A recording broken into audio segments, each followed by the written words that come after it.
So I have to ask, do they lose their hair?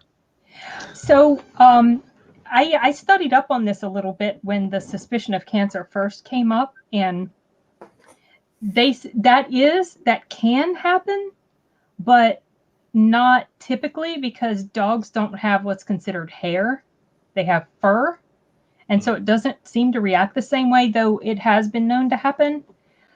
They said that dogs generally tolerate it better than humans because typically with dogs, the goal is to just make them more comfortable. Whereas with humans, the goal is to try to cure Yeah. the cancer. So it's much more probably, harder and aggressive treatment. And that Yeah, dogs, yeah. I heard from He's, the security guard at my theater. He was saying how this one woman chose the aggressive chemo, but that ended up doing more damage to the dog than anything. oh, yeah. See, I Like couldn't. We, it blinded oh, one of the dog's eyes. Yeah. oh, poor thing. We can't afford the most aggressive treatment because it was just, just it's expensive. And so I opted for something that's kind of in between, and we'll see how it does. Mostly, the main thing is that we wanted the seizures to be brought under control if possible, because that's Yeah. horrific. That's Yeah. awful. Oh, it's It was terrible. yeah, it was pretty bad last. A This week marks like ago, a a whole week week. ago Yeah. today. Yeah, there's Colin. Hey, And Colin. Hey, Colin. how's it going? Hey. Good. Hey, Will Smith. Yep. Yeah, yeah. I know he's going to choose something like that. Independence Day, that was the movie of the year. Yes, it was. I don't know if it was And- number one. I haven't checked yet. No, but it that's what I was. think of. It was number one. It made $817 million. At the world?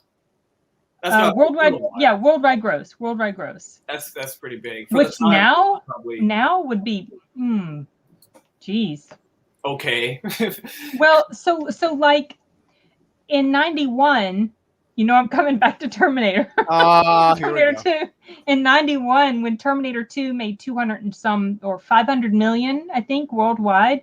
That was in today's dollars just under 1 billion. So this would be Inflation. probably well over $1 billion today. Yeah. Yeah. Oh, I see that. Yeah. Oh man, number two was like 500 million worldwide. So Yeah, wasn't it was. close. I was surprised that Twister ended up being actually number 2. Yeah, I loved it though. I saw it in the theater. I loved it. I didn't see it in the theater. I saw it just like once or twice on the small screen. It was fun. It was a fun. Hey guys, fun kick film. the poof. LOL. Kick the coof. I What remember. does that mean? I don't know. I don't I think either. it means COVID. I was That's what I wondering, was but I wasn't wondering. sure. You had it? Oh, I'm sorry to hear that if that's the case. Glad you got better. Oh, whoa. Yeah, that's the way we're interpreting it to mean that. That's what I thought. But yeah, 96, my birth year, had a lot Yes. of good Oh, stuff. wow. Cool. Yeah. I'm surprised actually at how many movies on here I enjoyed a lot, that it was a kind of difficult to choose a top 3. I don't even know if I may switch my top 3 in the midst of the discussion. Yeah. Because there's a lot of good films in here. I did see, I recently saw Independence Day for the first Yes, he time. did. Yeah, this year. He did. I remember when my uncle was watching it a long time ago, but I was little, so some scenes were very different to my mind at the time, and then when I go back and look at it, it's like, oh, okay. I mean, little different. I remember. Sorry, go ahead. I was just gonna say, you know how when you watch something when you're very young, and then your mind kind of plays tricks when you try to remember the specific thing that you saw when you were little. Yeah. And when you're older, it's like, oh, that was it. That was like 2 minutes, like nothing happened. But I remember it being like really memorable. Mm-hmm. It was a big deal. I just that film. I remember how big it was. I really actually enjoyed that movie. I think it's a good movie. The last time I watched it, I just remember being like, oh man, these special effects seem bad. Where some of them, not all of them, some like the jet fighting scenes, some of the jet fighting scenes at the end. Man, they don't even seem good. But at the time, it was like, this is amazing. Probably, pretty good at back in the day. And just seeing the miniature like Washington D.C. get blown up, and I'm like, oh, there goes Congress. Yeah. There goes the White People House. might have been happy about that. That movie really like. I like the bit where the White House is blowing up. Allahu Akbar. And the I'm what's kidding. it? Akbar. Oh, I'm kidding. Trump 2024. But I do have to agree that the president was a badass in that movie. yeah, he went up there and fought with the people. I mean, it's kind Right. of like what George Washington did, if you think about it. It was cool. He kind of. There was one time when he was president that he actually went with his army to deal with some sort of like kind of mini like semi rebellion over something. And he was president, but he went. And after Yeah, that, that they're would like, not happen today. yeah, they No, were no, like, yeah. they were after that. They Yeah. were like, nope, you can't do that anymore. Yeah. do that anymore. Thank you, Glenn. He's doing much better. He started his first treatment, his first chemo treatment a few days ago, and he seems to be responding well so far, knock on wood. So Yeah, I've got he's him in still here back with me. to I'm work. just checking on him. I was telling Simon before we went live that I'll probably, at 1 or 2 points during the live stream, I'll have to step out and take him to the bathroom and give him his medicine, stuff like that. But I'll just turn my camera off if that happens. So it's not too loud or disruptive or anything. Okay. But yeah, I liked Independence Day. Oh, Chris Really has good. already given us his top 3. The Rock, It's Time to Kill, Happy Glimmer. All very good. All good. Yeah. And then so I will admit I didn't see Twister. Yeah, 2 'cause you have reasons. I hate tornadoes. yeah, you're very scared of And there tornadoes. was more to pick that I wanted to watch. right. There was a lot to choose from. No, I mean I would have A lot probably of really watched good ones. Twister. It's just there was I guess other films that I was more interested in. Appealing, yeah. I was I'm gonna, surprised, man. I was Number going to say 2. about Independence Day as well. I mean, also for 96, I was 11. So this is, kind of filters. Some of these movies hit me in a certain way because of that, And Independence Day, I was so excited for. And Will Smith, he was on top of the world at the time. Actually, I think it was then Men in Black. It was like Men in Black. Yeah, that he was working for a group dealing with aliens, and then meanwhile in Independence Day he's fighting aliens. Right, that's right. By the 90s, he was kind of growing because of Fresh Prince, yeah. the show. But This then- was a movie that catapulted them into superstar. Oh yeah, it did, Yeah.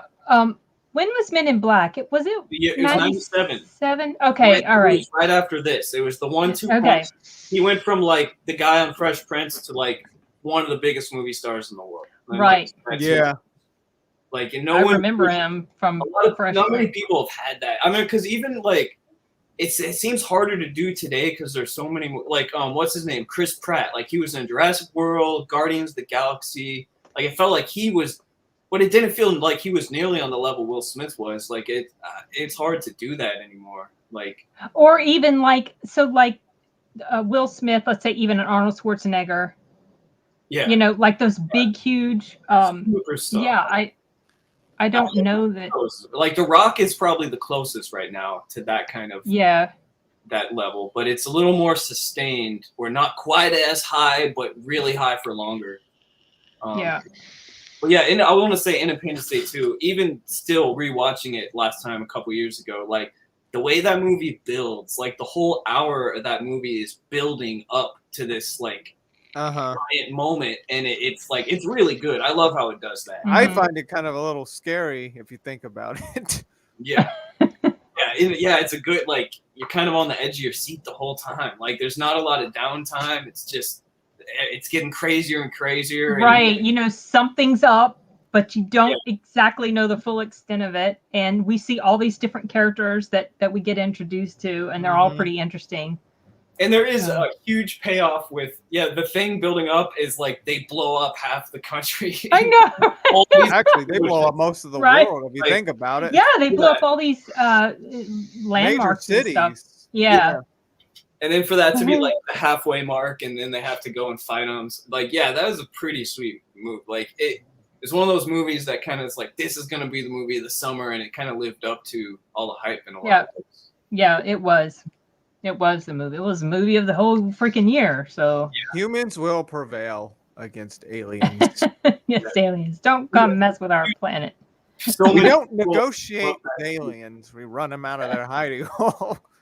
Like this is our Independence Day speech. Right. Yeah. You know. I admit, like now looking back on it, it seems a little. It comes across as a little cheesy, but Some of the it's stuff, still yeah. fun. You know, yeah, it's still I fun. still enjoyed it for what it is. Mm-hmm. Yeah, it's good. Yeah. It's still good. Now, I haven't seen. I love Jeff Goldblum too. That he was another one. Jurassic Park and Independence Day. It was like, Yeah, yeah, that's right. Yeah. Jeff, he's something. He's an interesting character. He's really funny and interesting. Yeah, it's hard. Yeah, he's quirky, and Quirky. But I smart at the asked. same time. Well, I mean, just him in general, like his Well- personality. I asked this Annie Ellicott, who does work with us on audiobooks, and she goes around with him every once in a while and tours. Like they do singing tours and stuff. Yeah. So one of the first things I asked her was, so is he as quirky in real life as he comes across in his movies and like his little interviews? And she was like, well, yes, he is. Like she was trying to think of it. It was like basically the simple answer was yes, he is. But like not it. It's not the quirkiness isn't in a bad way. He's just got this unique personality. Yeah. I've always liked him. The first time I saw him was in Cats and Dogs. That was the first time I ever Oh, saw who did he him. play? Oh wow. He played the dad of the kid Oh, I that owned the man. Yeah, I forgot he was in that movie. that was the first time I ever noticed him. And then Oh, I go okay. back and look at these other films he was in way before that. I'm like, oh, he ain't a dad. He's a scientist. He's a smart. Yeah. Well, then, and we also saw him in Invasion of the Body Snatchers when he was very young. Oh yeah, that's right. He was really young in that, and then I think also, very young. I think one of the earliest films I saw him in, it wasn't the first, but one of the earlier films I saw him in was a movie called Into the Night, I think, with Michelle Pfeiffer, and had David Bowie in it. I don't remember. I know I saw it like on TV once. Part of that. Back in the 80s, maybe. Yeah, I think it's back in the 80s, and that was kind of a fun film. But the very, very first movie, I honestly couldn't tell you. I think the first one I saw him in was Earth Girls Are Easy. That one? Okay. No, I don't know. I never saw that one. No. That was with Gina Davis in that too, Gina right? Davis, yeah. She was also in The Fly with him. Mm-hmm. Yeah. I think they were married at one point. They were. It didn't last a super long time, but I do remember that they were together. Dang, I wish I could remember the first movie I saw him in. Speaking of Dusk Till Dawn, I did see that one too. That one film Yes. is pretty crazy. Oh yeah. Okay, that was a good one. Yeah. What did you like the Tarantino's performance? Yeah, he was pretty messed up. Yeah. He was. Yeah, he was a creep. Yeah, I remember. He was a creep, but I don't want to say too much for people that haven't seen it. Well, I liked the Yeah, TV show that they made of that. It was also Robert Rodriguez was involved. It had different actors in it, obviously, but Robert Patrick played the character of the dad, and Don Johnson played the character of the sheriff that got killed by one of the brothers, and the girl who played in Alita Battle Angel, and also she played in Kong versus Godzilla. She was in there as Wait, what? Salma Hayek, character. Oh, that girl. Yeah, I know. Yeah, the girl. But I enjoyed that show because they expanded on the characters a lot more. I mean, basically the first season was the whole storyline of the movie, except stretched out. That's pretty cool. It was cool. I liked it. And then the second season, I never finished. And I think it went on for one more season after that. But I really enjoyed that first season. I thought it was well done. I wouldn't So, mind yeah. checking it out at some point. That was good. kind of like Dumb and Dumber, where it felt like two movies. Like there's the whole like the Mexico story and the family and the trailer and all that and the criminals, and then it's just like crazy violence in the vampire bar for like 45 Yeah. minutes. Like Yeah. Oh yeah. It was like two separate things, but they were both really cool and likable. And it just I like how at the end in the bar it just gets over the top. Yeah, it was yeah, really like it kind of got a little corny. I'm like, okay. Oh yeah, a little bit. Yeah, just yeah. Well, I like the ending shot where they pull away and you see the back of the bar, Pyramid. It's and a you see pyramid. it was actually like an Aztec Yes. pyramid. It's like, Top and of you the saw bar. all this stuff Yeah. that had been tossed back there. It was like, oh, that's so creepy. Don't they go into a little more depth in the show? Yes, with they them? do. The Salma Hayek character in the show, and I can't remember her character's name, but she is not killed off in the show. She lasts the entire time. She does the whole boa dance and everything. Yeah. But she She's does not pretty get killed sassy off. too. She is. Arturo likes her. She is pretty. I can. Yeah. How could you 100% agree. forget it? How could you forget about Eraser, Chris? Shame on you. Yeah, Barcine Overkill. That's true. Oh yeah, Eraser. I also saw that too this year. I do remember seeing bits of it when I was little, and you know, when you're a kid, I always thought specific things were a little disturbing for Yeah. some reason. Well, because you were younger. It was, Yeah, but then watching it, like I could really appreciate this movie. yeah. Yeah, and That's and fun. yeah, I like you know, that. Arnold and his puns. Oh gosh, of course. Arnold's puns. You Okay, know, so- my friend Matt Air, he does puns practically anytime he has a chance when we're I working. wonder if he learned from Arnold or something. I don't know. Like So I bad. could give you one example. When we had Joker, the movie, he says something like, "Well, I hope no one's not clowning around." Oh, jeez. Stuff like It's that. He finds some good puns. In answer to this comment by Chris, Arturo was actually referring to the girl in the TV show, the girl who plays Salma's character. Yeah. The Hitman's Wife's Bodyguard. That was a dumb movie, but I actually enjoyed it. It was I haven't seen it yet. I do want to watch it's it. so stupid and over the top. And she was like, I remember remarking on this when I saw the trailer. It's like, why did you even come to get his help? You're the one doing all the killing and kicking butt. Why'd you even go get Ryan Reynolds in the first place? You didn't need his help. Oh, number It's fine. 3. She was so nasty in that movie.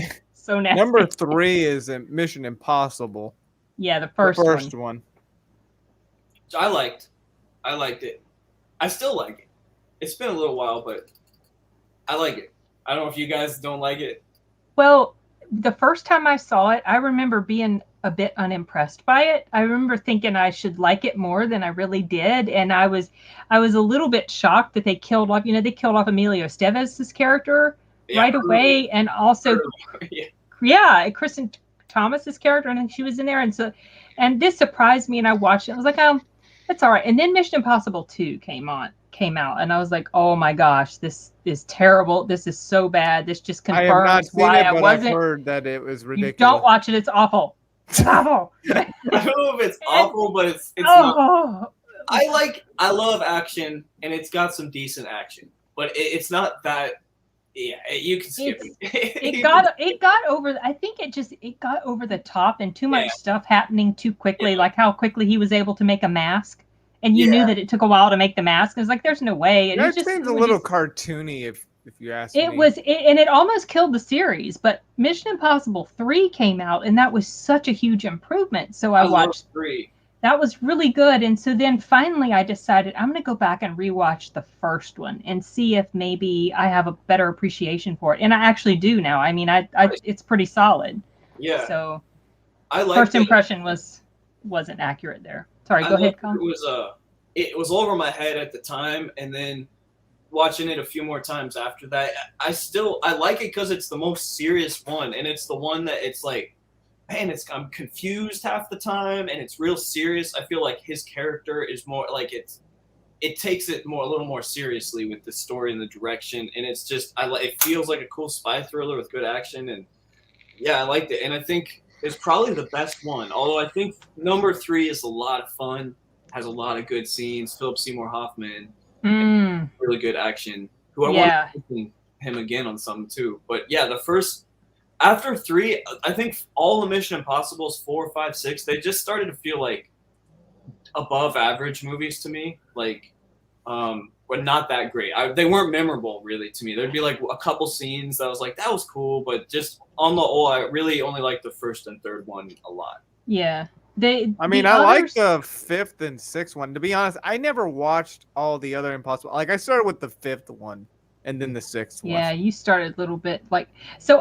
I like all of them except for number 2. But as far as the most memorable, 3 is probably the most memorable for me, and I think that's just because of some of the scenes in there with Hoffman's character and how intense those scenes were, and he was just so stone cold. He was so good. I love Hoffman. Wow, he's tenseful. It was very tenseful. It was tenseful, and it had great action in it too. Yeah. And it was just kind of straight. It was fast, and it didn't feel like there was a lot of boring time. It was just kind of fast, all these missions and locations. I mean, I don't know. I was gonna say about Hoffman though. I really liked him in Twister. That was the first movie I was like. He was in that. I forgot. He was one of the storm chasers, Dusty, and I completely forgot he was in there. It's one of those characters, you know, when you first, like, for me, Seymour Hoffman was Dusty for a long time because of Twister. Like, that's who I knew him from. Oh, okay. And also with Twister, I wanted to mention that too because I really liked it. As a kid, I was fascinated by tornadoes. It's not like I wanted to be in one. I kind of wanted to see one. I kind of wanted to see one up close, like living in the Midwest. Like, I would say 100 feet away from it is possible. 100 feet is not far away from a tornado, Artur. Okay, thousands of feet away from a tornado. You saw one? No, like I would stay 1,000. Oh yeah, from far miles or feet away. He has a phobia of tornadoes. So well, unless you're in the Midwest of America, they don't really occur in many places in the world. So they're bad in the South. Are they in the South too? They can happen quite a bit. Yeah. Okay. Yeah. But that's we're fortunate. We've been here like for a long time. We haven't really had any that has hit here. I mean, like we have. We have had some. Yeah, but they never like hit directly here in this location. No. That's crazy. Growing up in the Midwest with tornadoes, you just assume like, oh, they just happen everywhere. And then as I got older, I read about it, tornadoes happen almost nowhere else in the world. Like, oh wow. America's really like the only place where they happen all the time. Like that. Really? I thought they happened like in Europe and. Well, where do they call them cyclones? They happen. They're not impossible. Cyclones are like hurricanes. I think it's more like a different name. I thought a cyclone is a water spout maybe. Oh, is that okay? Okay. Tornadoes can't happen in Europe and other stuff, but there's nowhere else. Like in America, they happen every year. You know, like every year you can count on dozens of tornadoes. Just the climate is perfect for it, I guess. Just the way that the weather collides in the middle of from the east and the west, whatever it is, the Gulf and stuff. But yeah, you can look it up. As far as I know, that's the Midwest of America, and I guess the South too. So that whole kind of Gulf, like that's the only place where they're normal. Well, I guess we're unlucky. Yeah. I guess, but it's crazy. It's crazy to think that so many places in the world would be like, "What the fuck is that?" Like, yeah, what's going on? It's like something from a horror movie. Yeah, because they are crazy. They don't make sense. Yeah, scary. And they are scary because there's really nothing that can stand up to them. I don't think if it takes a direct hit, it doesn't matter how strong. Yeah, dude, I just imagine ancient people seeing that shit. You know, they don't have science. They're just like, it's the gods. You know what else? Yeah. But you know, that is a living monster of wind. Yeah, but petrifying, I'm sure. I guess we should just move somewhere else where there's no tornadoes. That'll be a great place. Wow. Okay, that's crazy. He says a tornado landed on the New Jersey Turnpike a few days ago. All right, I've got a brother in Jersey. Connecticut, Rhode Island, New York, they got hit really hard. That other storm. Oh yeah, that's right, because of that. What were you saying, Simon? Oh, just looked it up, and the naming convention apparently depends on where they form. Yeah. So hurricanes are over the North Atlantic and Northeast Pacific, cyclones over the South Pacific and Indian Ocean, and typhoons over the Northwest Pacific Ocean. Okay. Right. I knew it had something to do with geography as far as where the name, like what the names were, but I didn't know all the specifics. It's crazy. Learn something new every day. I know. It's true. Yeah. What's up?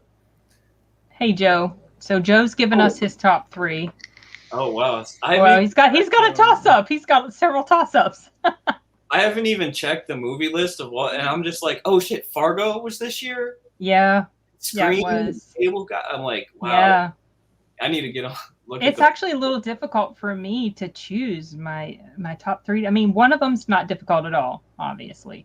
But yeah, yes, speaking of course. Scream, that was another one that I really liked horror-wise. Scream was really well done. Yeah. Yeah, I like Scream a lot. Yeah, I haven't seen it for a while, but that was kind of the perfect age for me with Scream to be really scary and feel like that. Like a stalker. Yeah. Just eyeballing you in the house and then playing tricks with you too at the same time. It was a cool film because it was very self-aware and it was mocking the horror genre. Yeah, you know, all the good horror movie too. Yeah. Yeah. You gotta be a virgin. Yeah, right. Period. But the thing is, she wasn't, and she was still a final girl. Yeah. It was kind of funny. I remember that was one of those movies where a lot of my friends had been seeing it. Maybe, the year after it was on video. We were like 12, and I was like, "Let me watch it." And they're like, "No, you can't see that." My parents and so it was like, some of my friends, their parents wouldn't either see it. And so by the time I finally saw it, I think I did maybe when I was 14. I got to see it somehow. I snuck it. And just when she first gets stabbed in the chest, Drew Barrymore? Drew Barrymore, yeah. I was like, holy shit. It freaked me out a bit because I'd never seen that kind of violent like that. So, you see it happens off screen kind of. So yeah. And I was like, no wonder my parents didn't want me to see this. Right. Did it scare you? Kind of scare, yeah. Would you consider it as scary as Halloween or more? I wasn't terrified for it. No. If that was a question to me, Arturo, the answer is no. Well, I mean, both of y'all, because I felt like it was more mixture of humor and horror.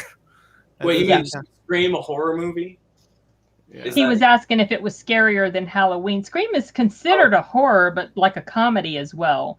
And I don't consider it scarier than Halloween because I don't have nightmares of Ghostface. I have nightmares of Michael Myers, but not Ghostface. Because it's like a regular mask. Yeah, and Randy. I really liked it. Favorite. Randy and Scream, the movie nerd who kept talking about movies and stuff. And yeah, he was in this. That was Jamie Kennedy, right? That's the one you were. Yeah, he was in the second one too. So the second movie. So Grimes says he thinks that Scream was based on a cult horror movie from the 70s. I never heard that. Maybe. I don't know. Now I'm curious to know.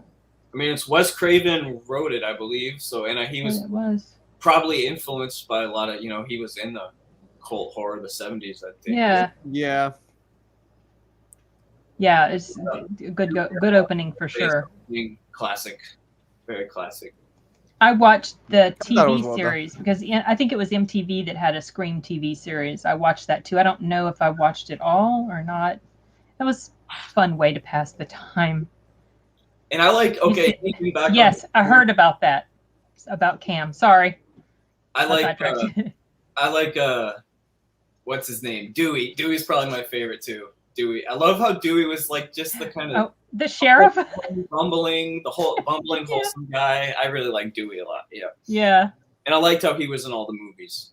Fun fact that the voice through the phone. Oh, interesting. Okay, it's a changer, well, spoiler alert for those, but the voice that you hear, we know it's a change, like a voice change. But the guy that did the voice for that is the guy that did the voice for Mojo Jojo from the Powerpuff Girls. Oh yeah, that's right. Nice. Yeah, Mojo Jojo. That's right. Nice. That's funny. Yeah, Scream was a classic movie. Yeah. Yep. Yeah, Deputy Dewey. Oh, and number 4, I'm kind of surprised, but number 4, The Rock. Yeah, another classic. It just checks all the boxes for a good action movie. And it's funny because I was getting into Candyman, I want to watch the original, and it's got that actor in it. It's got Tony Todd in it, which is funny because we've been talking. Yeah, Tony Todd is in it. I completely forgotten. He was one of the general guys that went with Ed Harris into the take over Alcatraz. Yeah. So yeah, that was a fun film. It's pretty Michael Bay-ish. Some of the Yeah. like I thought that the whole act, like him trying to chase Sean Connery Yeah. through was it L.A. I think or LA San or Francisco, San Francisco? around there. I just San thought it was Francisco. I thought it Yep. was so crazy. Maybe. Just everything going on. Wait, did they have a car? I forgot that. Yeah. There was a chase, yeah. It After got he broke, so crazy, so after he actiony. escaped or At the something. end Yeah. of the movie, or no, that's the beginning of the movie, right? It opens like with a before car before the infiltration of before Alcatraz. okay, yeah. I It's think I it's remember. like after they enlisted his help, Yeah, and then he escaped and it's from that the ridiculous hotel. car chase, and like they go. It's through- very Michael Bay-ish. And it's fast, right You could towards just tell the- like the crazy action stuff that just happens. Like, Yeah, okay, okay, a little over the top. Nicolas Cage is funny, and he's just your typical Nicolas Cage. You know, Cage. it's like little Yeah. sarcastic quips. classic Nick Cage. I think Sean Connery added a lot too. He's real charismatic. Yeah. Sean Connery. Mhm. The Yeah, way- he is. His Yeah. performance definitely brings weight to the movie for sure. Yeah. Their That- interactions. Yeah. Probably the best Michael Bay movie is kind of all downhill from there. I mean, not that I think he's terrible. I like Transformers. I thought that was a fun Oh, film. yeah, The first I did one. like that I think one. they're fun. The first one, especially, and I Yeah. like the Mark Wahlberg one. Really? I don't know. They're not terrible if you like action movies. Just because some of it's bad and cheesy and for kids, Yeah. it doesn't mean it's 2.5 hours of nothing. It's got some Right, cool- right. I think I've seen them all. It's just after the second one, I didn't pay complete attention to what I was watching. The I just second would just one have was. it on. I feel like I need to rewatch it because after It wasn't watching a as good as review the of first it, one. yeah, I'm starting to. I thought I mean, I liked it at the time, but I was like, what, 13? I just feel like Right. the second and third didn't really do anything the first didn't do. They were just kind of more. The first was good, and then it was like, okay, it's more, and then they And bigger. put it up.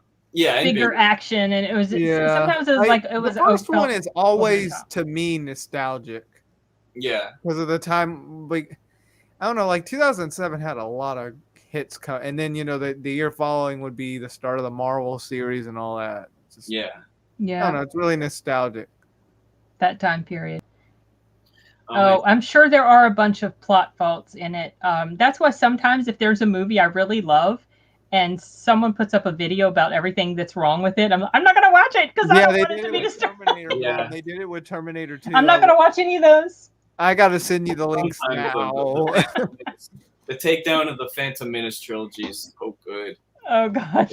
It's way better than the movies. The Red Letter Media one? The Red Letter Media takedown. Oh, I Have you haven't. seen those with Like, the- you know, I I'll mean, send you a pizza roll. I'll mail you a pizza roll in the mail. I get it. There are issues with the prequels, but I still enjoy them for what they are. Especially, number 3, my favorite Mhm. Which one? Wait, what? episode. I'm episode brain 3. fart. Oh, you're talking about Star. I'm reading comments and just completely forgot what you were saying. She ain't all there, is she? No, I'm not all there right now. I Fan don't remember theory. if I've heard that fan theory, but it's sort of ringing a little bell in my brain. Maybe I have. That's interesting. A low-key Bond movie with Sean Connery playing a captured Secret Service agent. Yeah. Oh, Interesting. the Hunchback of Hunchback of Notre Dame. I only saw bits of that movie. Forgettable for me. I mean, I liked it as a kid, and now I'm like, it wasn't memorable like the others. The number 5, another Disney movie. Oh, but then there's another Disney movie called 101 Dalmatians. There's the like live-action there, version. The Glenn Rock? Close one. The Hunchback, 101 Dalmatians, and Ransom are all Disney. Oh, I see that. Yeah, I'm looking Yeah. at that on Wiki. Okay, and what Wait, about the kids movies? What about the kid? We have Space Jam, Nutty Professor, Dalmatians, Hunchback. So I'd say Wait, The 4. Rock is Disney? What? Yeah, they were the What? distributor. Ransom. What We gotta the talk heck? about Ransom. We can skip Dalmatians, fine kids movie, sure. Ransom. though. Now that movie is really good. You should watch it if you haven't seen it. I don't get it. Like, goodness, Disney didn't care at the time. They could still do Deadpool if they wanted to. distributing these R-rated movies? Ransom was a hard Was R. maybe released under Touchstone. Decent. Yeah, that could be. Why is it under Disney? I don't get it. Ransom was one of Well, those like movies maybe there that- were the. I don't remember if I've seen that, Colin. It looks like Trying to remember. a generic action thriller, and you're like, yeah, I'll watch it. There's nothing else. And then you watch it, and you're like, damn, this is compelling. Like, it's a really good like revenge action movie that looks like it's just gonna be a general. Like, it's kind of like I think it's kind of like Taken. Like, it's kind of like Taken, but it didn't get attention. Even though it's number 7, I guess it did get some attention. I feel like 300 and some million. Yeah, I feel like it didn't get talked about a lot like later on. But I remember seeing it as a 18, 19, and being like, man, that movie was really. It's one of my favorite Mel Gibson movies. I haven't seen it for a while, but I would rewatch it just because it's one of those. It's just a little bit. It's like a fast pace. It's a good revenge movie, kind of like it's kind of like Taken, but maybe even better. I don't know. If I saw it, it was only once, and I have forgotten all the details. So if I watched it, it would be like watching it over again. Hey, there's Arturo. I mean, like for the first time. Me too. I kind of want to rewatch it for that reason because I forgot. Yeah, now that makes me interested. Yeah, Jeff, I was wondering about your Titanic comment. Wrong year on Titanic. Your favorite movie? If this is a question as to what movie we were talking about, it's Ransom. It has Mel Gibson in it, and I couldn't tell you now who else. It's basically Mel Gibson, Rene Russo, Gary Sinise, Delroy. Oh, she was in that with him too. That's funny because they were in Lethal Weapon together. Yeah. Yep. And you know what number 8 was? Oh, go ahead. Sorry. I was just saying Ransom's awesome. No, and Nutty Professor, number 8. Yeah, I was gonna say Nutty Professor. That was a funny film. That was the first time I saw Jada Pinkett. And I think that was the movie when I realized that Eddie Murphy was playing multiple characters. Like I don't think I remembered or realized he was doing that in Coming to America, the first one. That's when he did the clumps or whatever. Or they were all sitting at the. That got a lot of attention. Funny. Yeah, the clumps was they made a sequel just based on that scene or those scenes. They made the clumps sequel. Oh my goodness! Well, I have not seen that. Yeah, Eddie Murphy is funny. Yeah, the clumps. That's okay, Jeff.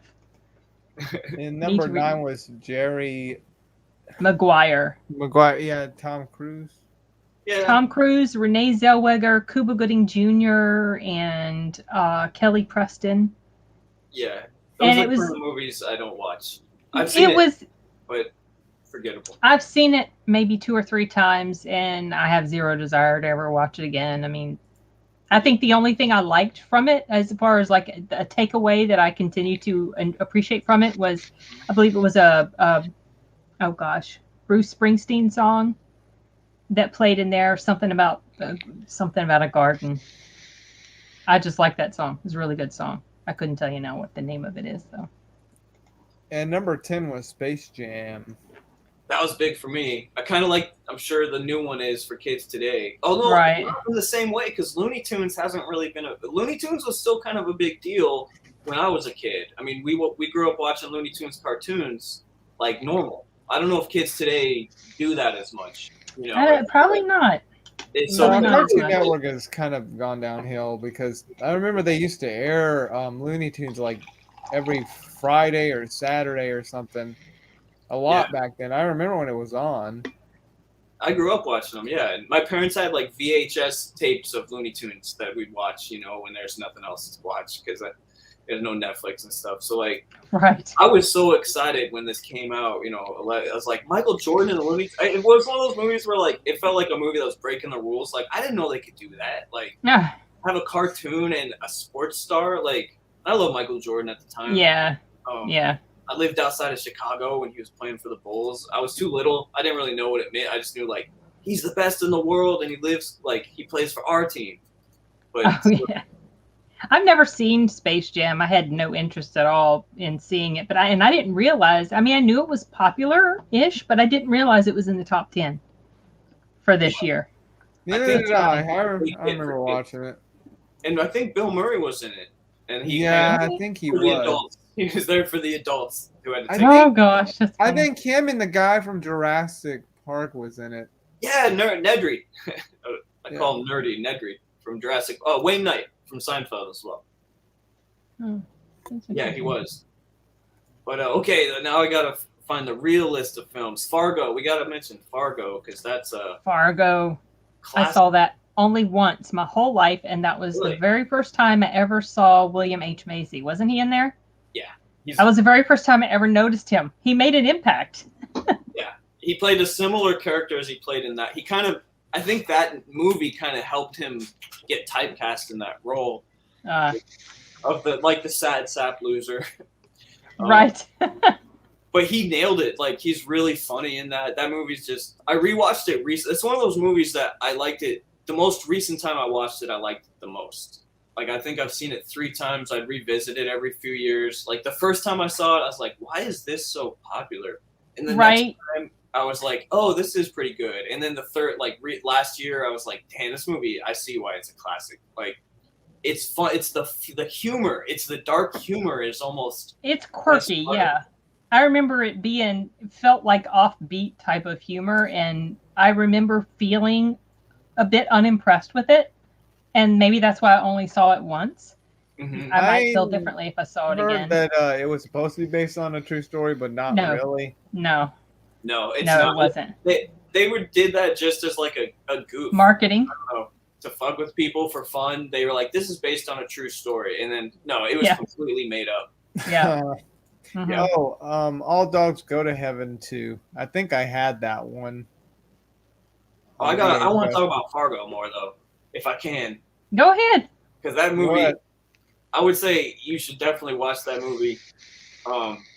It's really good. Yeah, Steve Buscemi, his performance. Oh yeah, that's right. He was in there too. Have you seen the series? I've heard the series is good. That's what I was actually going to talk about too. Okay. Just touch on that. I think the Fargo series is the best TV series that's been on in the last decade.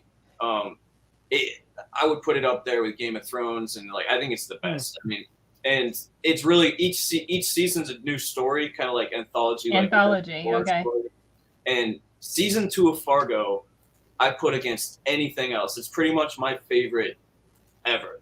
And like I would it's on Hulu. If you have Hulu, it's free on Hulu. I was getting ready to ask you, where is it? Where is it? So yeah, I do have access to Hulu. I just can't. I could go on and on and on about the Fargo TV series and how it's the best thing. And it takes you don't have to have seen the movie to like it. It just takes the general tone of dark comedy and some kind of a crime and kind of not a clear-cut protagonist-antagonist story. And that's what's good about it is like you don't know where it's going, because if at any point of the show you're like, okay, who's the good guy, who's the bad guy, and what's going to happen? You're really like, we don't know. Like, that's why it's so cool. And it's funny, and you don't know what's going to happen, and it pays off. It's really good storytelling. And I just, the season 1 is excellent. A lot of people like season 1 the best. But season 2, I think, is just, I put it against anything else. And you say there's 3 seasons? The 4th one just came out, actually. Oh, the 4th. My next question was gonna be, is it still playing? He said that they're all worth watching. They're all better than most series television. Has it been canceled, or is it still? As far as I know, he's planning to do a 5th and final season. And it's cool. They let him do it whenever he wants to. It's one dude really oversees the show, Noah Hawley, and they don't pressure him to meet a deadline. And that's it's really a complete vision. You know, it's not like, get this made and there's all these I was gonna say he's got breathing room. That's probably why it's a quality product. They all feel like 8-hour movies. Like they're really top notch. Yeah, like that's how it should be, to be honest. I feel like then I'm interested to watch that. I definitely have.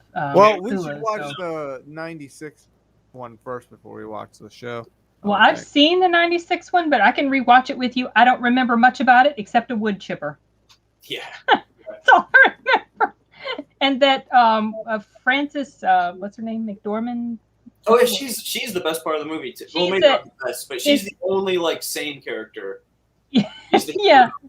She's like the cop. Is she pregnant in the show? Like in the movie? I thought her character was pregnant. Yes, pregnant. Yeah. Had a depressing tone. Yeah.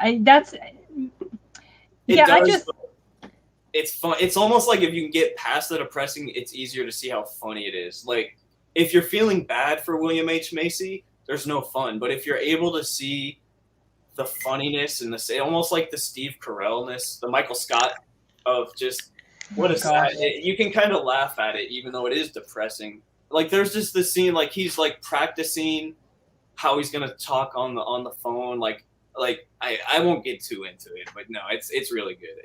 I can see it's depressing, but it's black comedy. It's black comedy. Yeah, it's black. Yeah. I gathered that much about it, that it was, and it just had this very unique sort of feel to it. That part did stand out to me. It is, yeah. It's not like it kind of jumps, not like quite as much like a Tarantino, but there's kind of like it'll jump between these character stories a bit, and then they all kind of come together at the end. Yeah, so the guy who's working on the show, was he involved in the movie, the original movie? No, Noah Hawley just did it for fun. Okay. Yeah, I didn't know if he was connected in some way. No, I guess they just. I think the Coens gave them their blessing, and I think they're producers on. Oh, that's right. It was the Coens. Coen Bros. So you know it's quality. Yeah. That's probably why I haven't seen all of their films actually, and that's probably why it had the tone it did, because they definitely have a distinctive sort of kind of dark feel. Yeah, in their dark, films. weird stuff. That's well made. Yeah.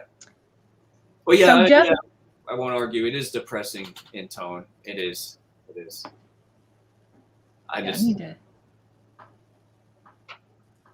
We'll check it out. At some point. We're out of 96 now, but I might jump on the show before you watch the movie, Arturo. Probably. Leonardo DiCaprio had a movie this year. Which one?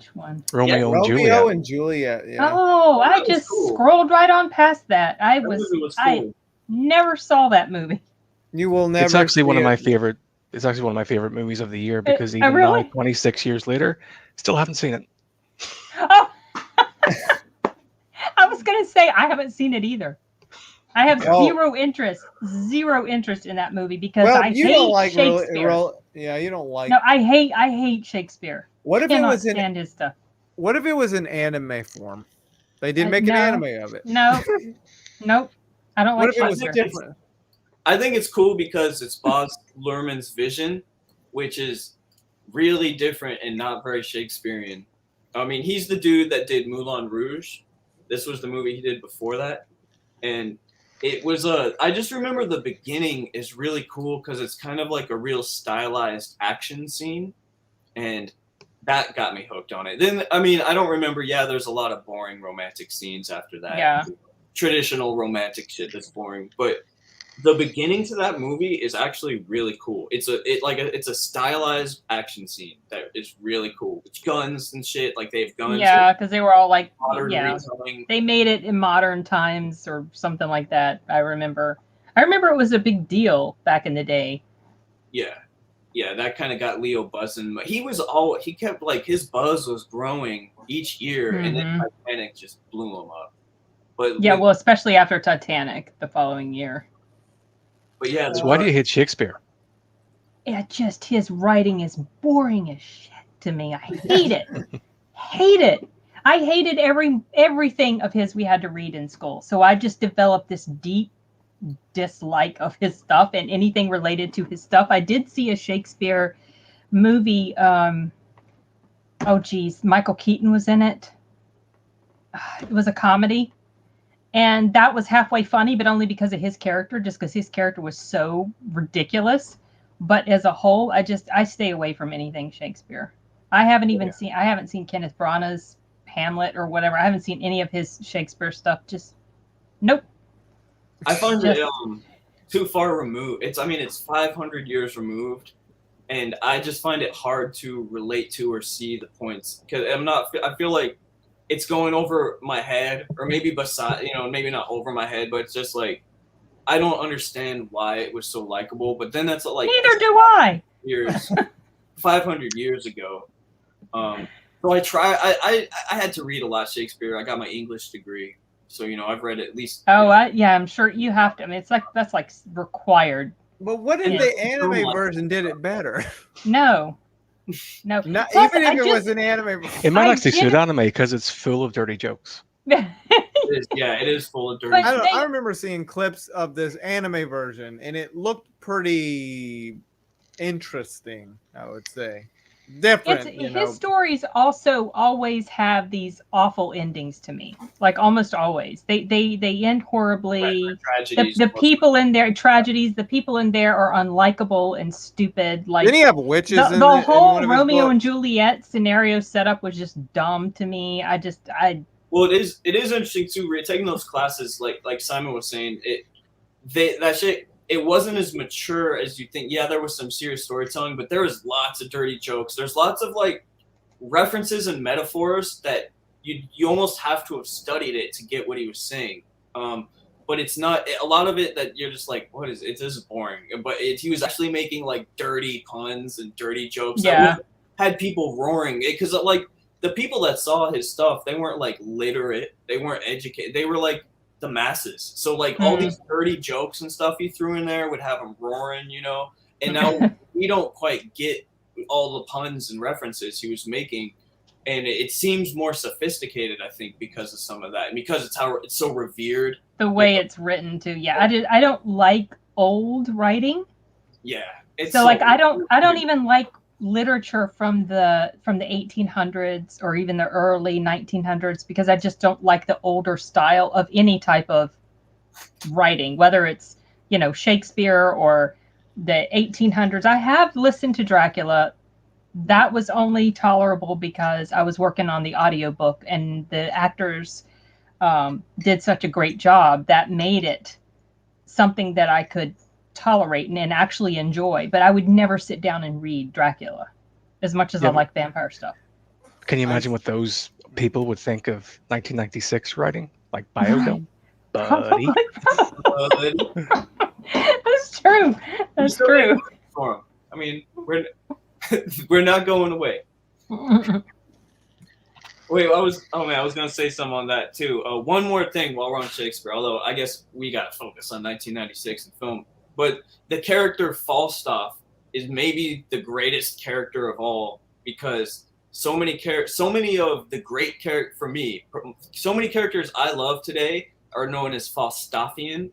And if you look, it comes from Shakespeare, and he was the original like drunk oaf that kind of like I do what I want. He's kind of loud and parties. What story was he in?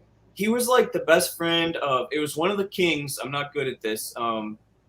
It was one of the king. It's all forgettable to me. All the names of the kings and shit. But it was like one of the kings. He was like the good prince that became a good king, and he was like the bad influence of the king in his younger days when he was the prince, and they would go out partying and drinking. He was hanging out with Falstaff, and then the prince is like, man, I gotta get serious. I'm about to be the king. And Falstaff's like, nah, get drunk with me, man. And so that character influenced tons of characters throughout the years to where today you'll read about a character in a modern movie and they're like, yeah, they're kind of Falstaffian. And that's what it goes back to. Okay. So I feel like a bad influence type of character. Yeah, but also just like the likable scoundrel. Like the John Belushi. He's really likable. John Belushi, basically. Oh, yeah. John Belushi. Yeah, okay. John Belushi, yeah. Exactly. He's John Belushi in any John Belushi movie. That's the Falstaff. Yeah, it's like you love him. He's a bad boy, but you love him. You're like, I wish I was like yeah, he's so fun, but he's not possible at all. And so much of that is Falstaff was like the original character in literature. Anyways, that's nothing at all about 96 film. So I know we really went off on a Shakespeare tangent. I could give one credit to the anime. The art style looks nice. Which anime? It's the Romeo and Juliet one. Yeah. It's about like 24 episodes long. Okay, yeah. I thought it was a movie at first. You watched the whole thing? No, I haven't. I just mentioned it because this came up because Leonardo DiCaprio played in a Romeo and Juliet movie, and then we went on a tantrum about it. And what's her name? What was the girl in there? Oh my god. Claire Danes. Yeah, Claire Danes. I always forget her name. Mom, you have another film that you like of this year. Jingle All the Way. I do like Jingle All the Way. Arnold. Christmas Arnold had two movies this year, and the very first time I saw Jingle All the Way, I wasn't, because I was like, "Oh, this is dumb. This is so stupid." I just didn't like it. But then I rewatched it, and I see why it's so freaking hilarious, because it's just a satire of how absolutely insane people act over Christmas. And Sinbad's character was so funny in there. I do want to watch that. I think that was either between. Was that one of the picks for '96? There were different ones that kind of jumped out as good ones to check out, and that might have been one of them. You opted for Eraser. I do remember like how this mailman was getting involved. Sinbad. He was fun. Wasn't one of the people in that movie? Didn't they die from a crazy girlfriend? Yeah, no, his wife killed him. His wife, yeah. Yeah, that was absolutely awful. I remember when that happened. And you know what? I found it was so terrible. She was on, maybe it was Prozac, I can't remember. Ooh. And she had a lot of problems, but she was also like doing coke, I think, and alcohol. So she was like mixing stuff with this medicine that she should not have been doing, and yet the drug company got sued for her behavior. And the girl, Phil Hartman's wife. Oh, his crazy wife. His crazy wife. That was a terrible story. That was so sad. Yeah, that was sad. But he was pretty likable. He was really. Yeah, he was such a douche in Jingle All the Way, though. But he was funny. He played he would often play that kind of like he was corporate douchebag or whatever. Yeah. From all that I know, everyone in real life said he was like the best guy around. Yeah. Yeah. It's terrible, but. So this. Sorry. I was just gonna say I would like to watch it. I mean, I have seen clips of it. I remember didn't you used to watch it a lot, Mom, back then? Because I remember you would have it on, or maybe it was Dad that would watch it. It might have been your dad. I wasn't super crazy about it back in the day. I like it more than I did originally. Because Arnold. Well, not just because Arnold, but because I don't like all of his films the same. Like, I don't like Junior, and I'm not super crazy about Total Recall. That's a stupid film from what I've heard. It's pretty crazy, though. But what were we getting ready to say, Colin? I wanted to talk about this movie, and actually going back to Simon asked me my favorite horror movie, and I've been thinking about that for weeks. Like, I don't know. Like, as a kid, everything scared me a lot, and then as an adult, nothing scares me. Like, and I wish it did, because I liked being scared. I like being scared, and it's almost like there will be scenes or moments in movies that scare me, but not like a movie itself that's really. So I have a hard. And another thing too is like. Things that like freak me, almost it's not like they scare me, but they're almost like see how terrible humans can be, like Saw or Hostel or somewhere they're just torturing each other, and by the end I'm just like, ugh, like I don't feel scared. Like that's depressing. Like to me that's almost a different type of horror. I can name a few of those things I've seen, which I don't try to see, but I came across some bad stuff. But like, so did you come up with a favorite at all? I can't. I like The Ritual. Like I said, the monster. I love monsters, and that's the best I could think of as terms of one complete movie recently from Star. I thought Babadook was pretty good too. I saw that movie once. It was decent. I don't typically get scared by horror movies, either, except for Halloween. But that's just because I was scarred as a kid. Yeah. Horror doesn't usually scare me, but the type of horror that to me is most effective at being scary is human-based horror. Like supernatural horror doesn't scare me. That just doesn't. I deep down I think I believe in monsters. I believed wholeheartedly in monsters growing up. Like, I like monster horror. It just doesn't scare me too much. Well, there are real monsters if you think about it. If you think about it. Human monsters. Yeah, that's what I'm saying. Yeah, I know. That's why those are the scarier. Like even video games to me don't scare me. Like when I was little, I would see a trailer for maybe Silent Hill or something. I would think that's pretty scary. I probably don't want to play. I play it and it's almost nothing. Like I don't feel anything. It's like I want to be scared, but on the other hand, I'm not. Yeah. I mean, it'll give you chills. Maybe that's about it, but it doesn't. that was all a big lead into this movie that did scare me because I Okay. knew it would, and then I saw it and it really freaked me out. Island of Dr. Moreau. I don't know. Oh, really? Was that 96? Yeah. Holy 96. cow. Marlon That's the Brando's one in that it. was a mess. Val Kilmer and Marlon Brando. Oh, It's like he's a mad scientist that breeds humans with animals and makes all these weird, freaky, like chimeras and stuff. chimera people. Yeah. That shit freaks me out a lot. Like anything that's like human-like but beast-like, like a werewolf or anything like that, it really scares me. And seeing that movie, I remember like when it was over, I was like, I wish I hadn't watched that. Like, because I was thinking about those monsters a lot after that movie. And luckily, I think maybe 12 or 13, so I was finally getting old enough that it was starting to stop bothering me so much around that age. But it was still like 12 or 13. That still freaked me out a lot. So it's the uncanny valley that scares you. Is it the what? The uncanny valley. I think so. I think that it's something about the eyes. Like, you know, like in Aliens, those aliens never scared me because they don't have eyes. It's something about the way the eyes look at you. Like, yeah, I see you and I want to eat you. I'm like, ugh. Like it's some knowingness in the eyes. Like the intelligence.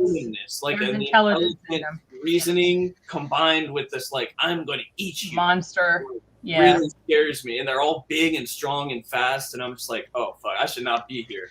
That's my, like, I need to get away. So that really scared me in a way most movies never did. Werewolf movies used to scare me when I was younger. They scared me pretty effectively. But I like werewolf movies. In fact, one of the movies I was going to talk about for this year was a werewolf movie called Bad Moon. And and anyway, that was actually based on a story called Thor, which is told from the perspective of a German Shepherd dog. Yeah. The whole story is told from his perspective. And so then Bad Moon, it was really, I mean, I enjoyed the movie's not super well made. The effects of the werewolf, they aren't that great. But there was something about the way it was done. I think it was also because it was a German Shepherd dog, and I love German Shepherds. They're just gorgeous.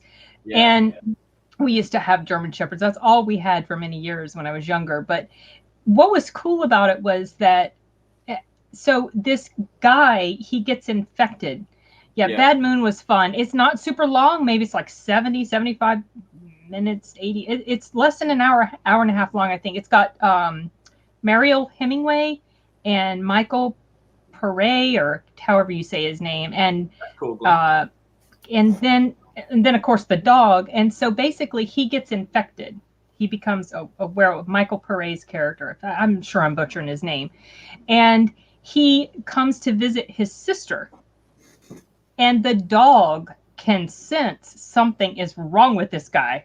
He just can tell that he's like a fellow canine, right? He can just, and so they would have like the man, when he was in man form, he would have like these literal like pissing contests with the dog. He would go like mark the dog's territory, you know? And it was just, and the dog knew that something was wrong, but nobody knew why the dog was acting so crazy. And so at some point they had to haul the dog off to the pound, and it was just, it's just one of my favorites. I really like it.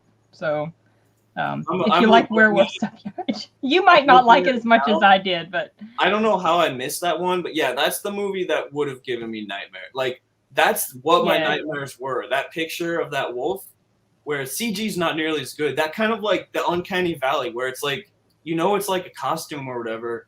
But like, that's what I've imagined like what was prowling the streets at night was that. Yeah, shit. They used to really scare me because I saw a werewolf movie when I was a kid, and that just freaked me out. And so for a long time I was scared of werewolves, but not anymore. But still, Tarka the Otter, I'm not sure. I've not heard of that one. So I don't know. Oh, there was a Star Trek movie, the first Contact. From the 70s. What are you referring to, Simon? The Tarka the Otter. Oh, what is that anyway? What is that? I'm looking it up. Hang on. I don't know what that one is. Oh, I thought yeah, you it's 1978. You answered so quickly. I thought you knew. I thought you knew what it was. No, it rang a bell. So. Oh, okay. What is it about? A horror movie about an otter or something? No, it's like a little sort of family film Oh, okay. narrated by Peter Ustinov. Oh, okay. Oh, I I have never heard of that. wish I had seen that as a kid. I never heard of it either. But if it's something like Milo and Otis or like a family film about an otter, I can't eat that. I'm trying to think of the other of them. One of the movies is like it's a story imposed on wildlife footage. Oh, okay, nice. Like the Penguins movie. I keep thinking Happy Feet, but it's not that. Not like a documentary, but they took footage and made Yeah. a story. Yeah, that's cool. Oh, okay. Pretty cool. It's different. But there was a Star Trek. I mentioned this already. Star Trek: First Contact. First Contact. Yeah, I the one- think I saw that, but I don't I'm looking it remember. I don't think it was. I'm looking it up. Tom Hardy's in one of those. It's like one of his early roles. He plays. No, that was Insurrection. Really? I think it was too. Oh. young. 96 was too old, but yeah. I thought Band of Brothers was his first one. Around the No, same he was. time, I think. No, I mean Tom Hardy was around before Band of Brothers. That was the first. First Contact. I don't remember that one. I know I saw it. Is that a William Shatner one, or is that a Card. That's what I was wondering. Picard, yeah. Yeah. Okay. I might not have. I'm not a huge Trekkie, so I might not have seen that one. It's the one with James Cromwell playing Oh. Zed from Cochrane. Okay. Yeah, No? if I saw it, no, it's not ringing a bell. I recognize the name, but I couldn't tell you if I saw it. I might have, and just Basically, the Borg attack, and they're going towards Earth, and they go through a time portal, Or taking them back to yeah. the invention of warp travel.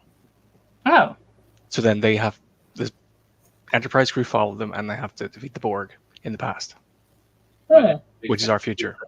So it's like a time travel film. Yeah. Okay. Star Trek has. I like time travel. Maybe I should check that one out. It's kind of corny. Is it corny? It's not my Okay. favorite. Okay. There's so many films to choose from. I'll stay away from an otter in the UK being chased by a fox. Did anyone Don't delete him with his see family. Sling Blade? French Trap. That was mentioned. Someone mentioned that, and also Dwight Yoakam's acting in that. I've never seen Sling Blade. It's a pretty serious So, movie. A little too Yeah, I serious. know. A little too serious, but pretty good. I mean, pretty good acting, I guess. Yeah. Billy Bob. But yeah, a serious movie. I I remember. remember it getting attention, quite a bit of attention at the time. Yeah. Especially for Billy Bob Thornton's Yeah, it's a acting or sad- something like that. Yeah. Sounds But- sad. That's probably why I stayed away from it. He really gets you to sympathize with this guy who's really, I don't know if he's like mentally disabled or is really slow, but he's really slow, and it's like you sympathize with him and you just really feel bad. Like you just kind Yeah. of feel how his life's kind of sad, and you're like, oh man, it's Yeah. but the acting, he really got you to empathize with him. Did anyone see Daylight with Stallone? I liked Oh it. yeah, I saw that when I was scrolling through, and I didn't write it down as a film to bring up because there were so many others, but I did see that. Is that the one that takes place in the tunnel? The tunnel, and they're basically trapped in the tunnel. I really like movies like that, and I thought that was a good version of a movie like that, where it's just a random group of people and then they gotta survive together. It's Right. like an action movie, and they're one person they keep dying off one at a time. Is like they're escaping, and it's getting It's like a disaster type film, basically. disaster, survival, and group of people, and Stallone's just like the hero that's gonna get him out of it. And Yes, yeah, of course. it's a good movie for that kind of genre. I thought it was pretty good. One of the scenes that sticks out to me that I still remember to this day, and hopefully I remembered it accurately, but there at some point there's like a power line or something that is loose or down, or I guess after the tunnel has collapsed, and Amy Brenneman's character, she uses shoes to grab the power line or something, because they have rubber on the bottom. I just remember that. I was like, oh yeah, that's pretty nifty. Yeah. That was a good one. I like it. If you like those kind of movies, I think it's good. So have any of you seen Eye for an Eye? That came out in '96. Maybe, I don't know. So that has Sally Field in it and Kiefer Sutherland, and it's basically a revenge movie. Like Kiefer, I love Kiefer, but he can play the scariest bad people. I swear, like he is just like he really is chilling the way he acts when he plays a bad guy.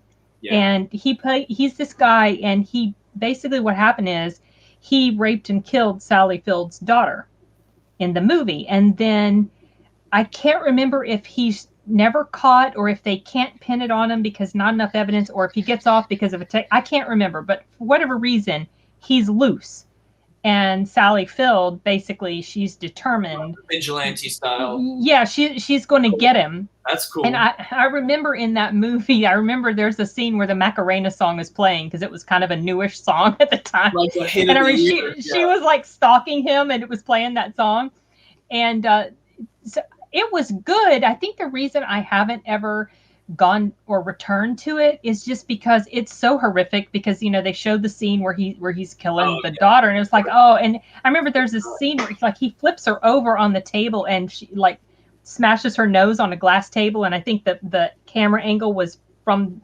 underneath. I was like, that was just so gut-wrenching and chilling to watch that. So I just haven't returned to it, but it's a good revenge flick, basically. Yeah, if you like that sort of thing. That'd be pretty. I don't know. I've never heard of it, but that would be cool. Yeah, I remember that getting some attention in '96. There were so many films, you guys, that I've written down here to talk about. It's just A Time to Kill, which is a John Grisham novel. That also starred Kiefer, I believe. He was the bad guy again, and Sandra Bullock and Matthew McConaughey and Ashley Judd. And yes, he was in Lost Boys. Oh yeah, that's right. Samuel Jackson. Forgot he was in that. Yes, Kiefer was in Lost Boys. He was awesome in the Lost Boys, even though he was bad. I still like this character. But yeah, that was a good. That was another one that was a little too serious. I don't think I even saw Time to Kill because I just knew it was too serious. I don't like courtroom movies. I think that was a courtroom movie. You don't like what? Courtroom movies? It was, but it doesn't all take place in the courtroom. There's behind the scenes stuff that happens, thriller type sort of stuff that goes on. So yeah, we talked about Jerry Maguire. Someone mentioned Mars Attacks. I think they said something like they had to watch it a few times to. I really like that. That was kind of a funny film. It's really funny, and it's got a stacked cast, of people. And it's really funny and weird, and it's one of those movies that knows that it's being goofy and it doesn't take itself too seriously. It's fun. It's a fun, silly movie. Those aliens were so ridiculous looking, or something like just the way they looked. Yeah, and they were like the way they were like petty, kind of like petty, like it's this invasion and they're just like doing petty, stupid shit, and like. Yeah, just the way that they were just like a little blast and someone's dead. Like it was like, it was violent and silly, and not really violent, but just the way that it was like people were dying all the time, like it was nothing. And yeah, it's been a long time since I saw that. Yeah, I remember being really hokey. It was so funny. Yeah. The Arrival. I actually really like that movie. That has Charlie Sheen in it, and it's. He starts to suspect. Does he think he's getting contact with a satellite? It's something about aliens or something. Yeah, that was actually a pretty fun film. It's got Ron Silver, Charlie Sheen, Terry Polo, maybe is her name, and Lindsay Krause. That was pretty fun. I went many years without watching it because Charlie Sheen is not really a draw for me as far as to watch his movies, because he just not but that was I just checked it out because it's like, okay, it's an alien film, let me just go ahead and finally watch it, and it was quite enjoyable. I forgot about that movie, but I think I saw it. Pretty good. I like that the tensions building where it's like it's kind of scary, like mysteriously scary. And you never know who's the alien because they can pose perfectly as a human, but the way when they reveal themselves, how their back feet that's what it okay I remember. I remember it was sort of a creepy alien movie. Creepy. It was fun. Oh, and another good film there are so many. I just The Ghost in the Darkness. You ever Oh, watch that movie? wait, is that the one where the guy can see the? Yeah, that one. Val Right, Kilmer, where the right? guy Val can see Kilmer, the Lion Hunters. Yeah, based on a true story. Yeah, Oh no, The that's Lions not of Zavo. yeah. That You was know- actually, I watched the heck I out of that never- movie back in the I day. need to watch. You know what's funny is I always wanted to watch it for so long, and my parents like it's R. That was just one of those movies like it's Yeah, R-rated. it's quite violent. It does have, but it's creature violence. It basically is what it is, because the lions are killing these people, and it's probably a nice family-friendly movie. yeah, it's right. Yeah, it's about nice furry animals. I gotta watch that. I can't believe I forgot about it. Yeah, and also something that's really interesting is I've seen different little like documentaries and stuff talking about the true story behind it. So a lot of the stuff for the movie was dramatized, but not everything. There's a lot of stuff that happens in the movie that really did happen, and then some of the stuff that is a little more dramatic in the real life story than what they actually showed in the. Yeah, it's very, very interesting. I always thought that was a really good film. I need to take quick 5. Okay. You haven't seen it, Charlie Sheen anything? Really? There's only 2 things you've seen Charlie Sheen in? Oh, Chris, by the way, I don't know if you knew this, but we took your suggestion about the name of the Discord server that you gave a few weeks ago. Yeah. So just wanted to let you, because I don't know if you ever saw any the announcement about that at all. So Charlie Sheen, you never saw Young Guns? Really? He's been in a lot of stuff. He was really big in the 80s, I remember. Not so much now, but he was big back in the day. Do we want to move on to the television shows? I don't know. I still have still loads of movies to go. Still have lots of movies on my list. Yeah. There's not a lot I have seen in 96, so I can't really comment on a lot. Do you have some you want to bring up, Simon? Because I've still got this list, and I could just go on. I don't want to hog the conversation. So which one would you like? Whenever Corey could get on, I'm pretty sure you want to talk about Cable Guy. Oh, that's right, because he likes Cable Guy. Does it? I think he does. Does he? Because it's Jim Carrey. It's not from the night. Day of the Triffids? I've never heard of that. I have to look that up. Oh, great. Glad to be of help. I have never... Did they make a... Oh. You know what? It was from like the 60s, a movie from the 60s, I think. Have you ever invited Chris on board on these discussions? No, I don't think so. Early on when we started them, I put out the hey, we're going to be doing these live streams if anybody's interested. So basically the ones that continue to join us are the initial ones that reached out in the beginning.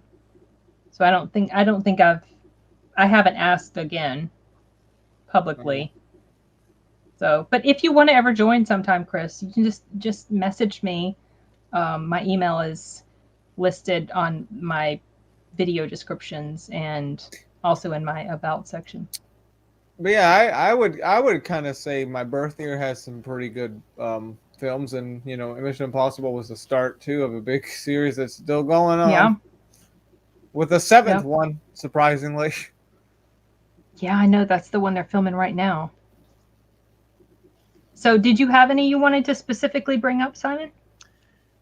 There's not many movies that I've watched a lot from this year. Oh, really? But I have to bring up Trainspotting. That was a cultural phenomenon over here. Yeah. Okay. All right. Because it had Ewan McGregor. Ewan McGregor. What's his name? Robert Carlyle was another big one from that movie. And Johnny Lee Miller. Yeah. I can't place. You said Robert Carlyle. Yeah. I can't place his face. I'm gonna look it up because I've probably seen him, but can't think of it. So I sort of checked it out, because I was trying to think, well, maybe I should watch a 96 movie to get ready, but I ended up deciding that I'd rather watch Strange Days, even though it was from the year before. Did you ever finish it? No, I'm still watching it. No I worries. watch it in little chunks. I'm at the part now where he's gone. He has gone to warn Juliette Lewis's character, and then he's left from there. Like he's gone to the club to warn her about whatever. So like And first 30 minutes or so. yeah, I think I'm about 30, 35 minutes into it. It's not a super long film, I don't think. That's about 90 minutes. Yeah, it's not long. Okay, so what's his name again? Robert? Robert Carlyle. Have you ever seen The Full Monty? No, I have not. I've heard about it. Ravenous. I don't remember. Oh, his face. I know his face. He played in didn't he play in Once Upon a Time? Yes, he did. He was Rapunzel. I know who you're talking about. Not Rapunzel. God. Tired, Mom. I am tired. It's been a very hard week. He was Yeah. Rumpelstiltskin. I remember his character. I liked his character in that show. So, okay. Yeah. I know who he is. I can't really elaborate on much because it's like 3 a.m. here and I'm kind of tired. Oh, I'm but sorry. I know. Yeah. We're all tired. yeah, Trainspotting was amazing. A friend of mine actually watched Trainspotting 2 recently, and I threw him into a depression because the first one is sort of all upbeat and everything, and then the second one comes back to the characters when they're middle aged and it's very downbeat, and it just made him feel very, very old. Oh, so I guess I didn't realize they made a second one. Does it, and it has the exact same cast? Mm-hmm. Oh, wow. Do you think it's as good as the first one? It's as good in a different way. Because it's more, Yeah, like, the first one was very depressing? frenetic and sort of filled you with energy and stuff like that. But the second one is more contemplative and insightful. Mm. And yeah, is it made by the same director? Danny Boyle. Oh, interesting. So, so it's several years. When did Trainspotting 2 come out? It was only a couple of years ago. Oh, wow. 2017. Oh, okay. That's interesting. I like when they can return to a series like that and have all the same people and even the same director. Because all this time has really passed in real life. They really have aged that much. That's cool. Yeah. It starts off with what's his name? Obi-Wan. Ewan McGregor. Ewan McGregor. I can't help His character has a heart attack, and it kind of starts reassessing his life, which Okay.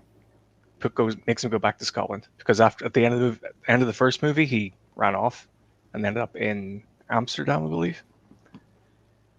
So after the heart attack, he was back to Scotland to reconnect. Okay. Is it it's not a slice of life, is it? Or is it? No, there's a definite plot to it. Oh, okay. Okay. Is his character or multiple characters hooked on drugs or something like that? In the first one, yeah, it's all about heroin. That's probably part of the reason why I never have, ventured into checking it out. Like movies about drugs and drug abuse and drug use, they just really don't do much of anything for me. For Guy Ritchie. Except for I know, Guy but Ritchie. the characters in those Guy Ritchie movies, they're not actually doing the drugs. Is what like these characters they are. So that's like, I find that so depressing to watch stuff like that. It's depressing in parts, but it shows the allure of it as well. Really. So it's kind of like the Scorsese movie where it shows the attraction to the gangster life, but it also shows the downfall. Oh, I see. Which movie? Trainspotting. Trainspotting. Oh yeah, so I know that's one of Simon's favorites. Yeah, it's a really good film, and it is. I thought that was a movie that was even more depressing to me than Fargo because it was like, it made you not want to do drugs. It made me not want to do drugs. Like that was one of those. You see a movie like that when you're young, and you're like, why do people do heroin like that? If that's what it leads to. Yeah. Did you see the second one? Because Simon was talking about the second one. I never did. He said that one was actually a little bit more depressing and downcast than the first one. Really? Yeah. Yeah. I mean, the first one did have funniness. It's not so much depressing. It's more kind of ennui, you know. Oh, okay. It's just like Doesn't middle have- aged. What have you achieved? They're older. It's much more introspective. Yeah. Yeah. Contemplative. There was some of that youthful, fun energy when they're younger, where even though their lives are fucked, it was kind of funny and ridiculous at times. You I'm know, gonna Anthony's take this- sort of vegetarian. You're a wicked shot. Was that something Ewan McGregor's character said or somebody else? That was Johnny Lee Miller to Oh, Johnny Lee Ewan Miller McGregor. to Ewan McGregor. I'm going to go take care of Scooter, so I'm going to turn my camera off, and so I'll be back. You guys carry on. No Can I worries. ask? Or so I'll ask the other guys. I'll see you soon. Okay, I'll be back. But what did I miss? I don't want to mention it again. What do you guys talk about besides Train Spotting? Did I miss anything? Did we? I don't think so. Well, I had at least one movie. There's a few I wanted to mention, but I don't know. Simon, have you heard of Bound? Was that Gina Gershwin? Yes. Yeah. And I think it's the first Wachowski movie. The Wachowski siblings. That was a movie I just watched it just because it was the Wachowskis and I love The Matrix. And also, personally, I find Jennifer Tilly and Gina Gershon to be like 10s. Like I'm super attracted to both of them. So it makes it easier for me to like it. But I didn't expect much out of that movie. And I thought it was a really good crime film. It just had a lot of cool stuff in it that was a little original and unique to a lot of movies. And Joey Pants, Bill Burr of the 90s, I liked his role. There was just cool stuff. Like I remember at one point, have you seen it, Simon? I think I saw it back in like 96, 97, but Long time. I can't really remember much of it. I assume you haven't seen Arturo. It's a pretty lesser known movie from 96. No, I don't think I have. But it's cool. I mean, if you like crime movies, and I remember one, just like little things like they steal some money and then someone gets killed, there gets blood all over this money. And so they have to like clean the blood off. And so their apartment is just full of clotheslines with all these bloody bills hanging, and they're trying to like clean it like bill by bill, and just like little stuff like that was kind of cool. I don't know. It was I liked it. I thought it was an above average movie. And Wait, what was it? What was it called? Bound, Bound. And it's just a couple really hot ladies. And I think the Wachowskis are what elevated it. Even though I haven't been a big fan of theirs post Matrix, I do think they're an above average talent with their vision.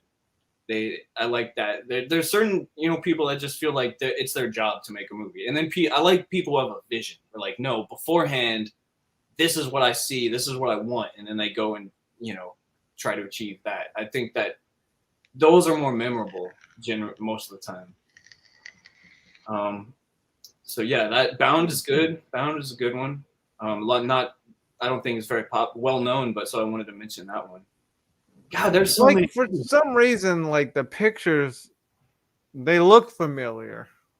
So I might have like seen it floating around somewhere, but I didn't know nothing about it. It's a good one. I think it's good. I think it's better than your average. The Metascore is 61. Maybe I don't know what I'm talking about, but I think it's a better than average crime movie. Yeah, it's got decent reviews or decent scores. I mean, okay, Kingpin. That's a funny movie.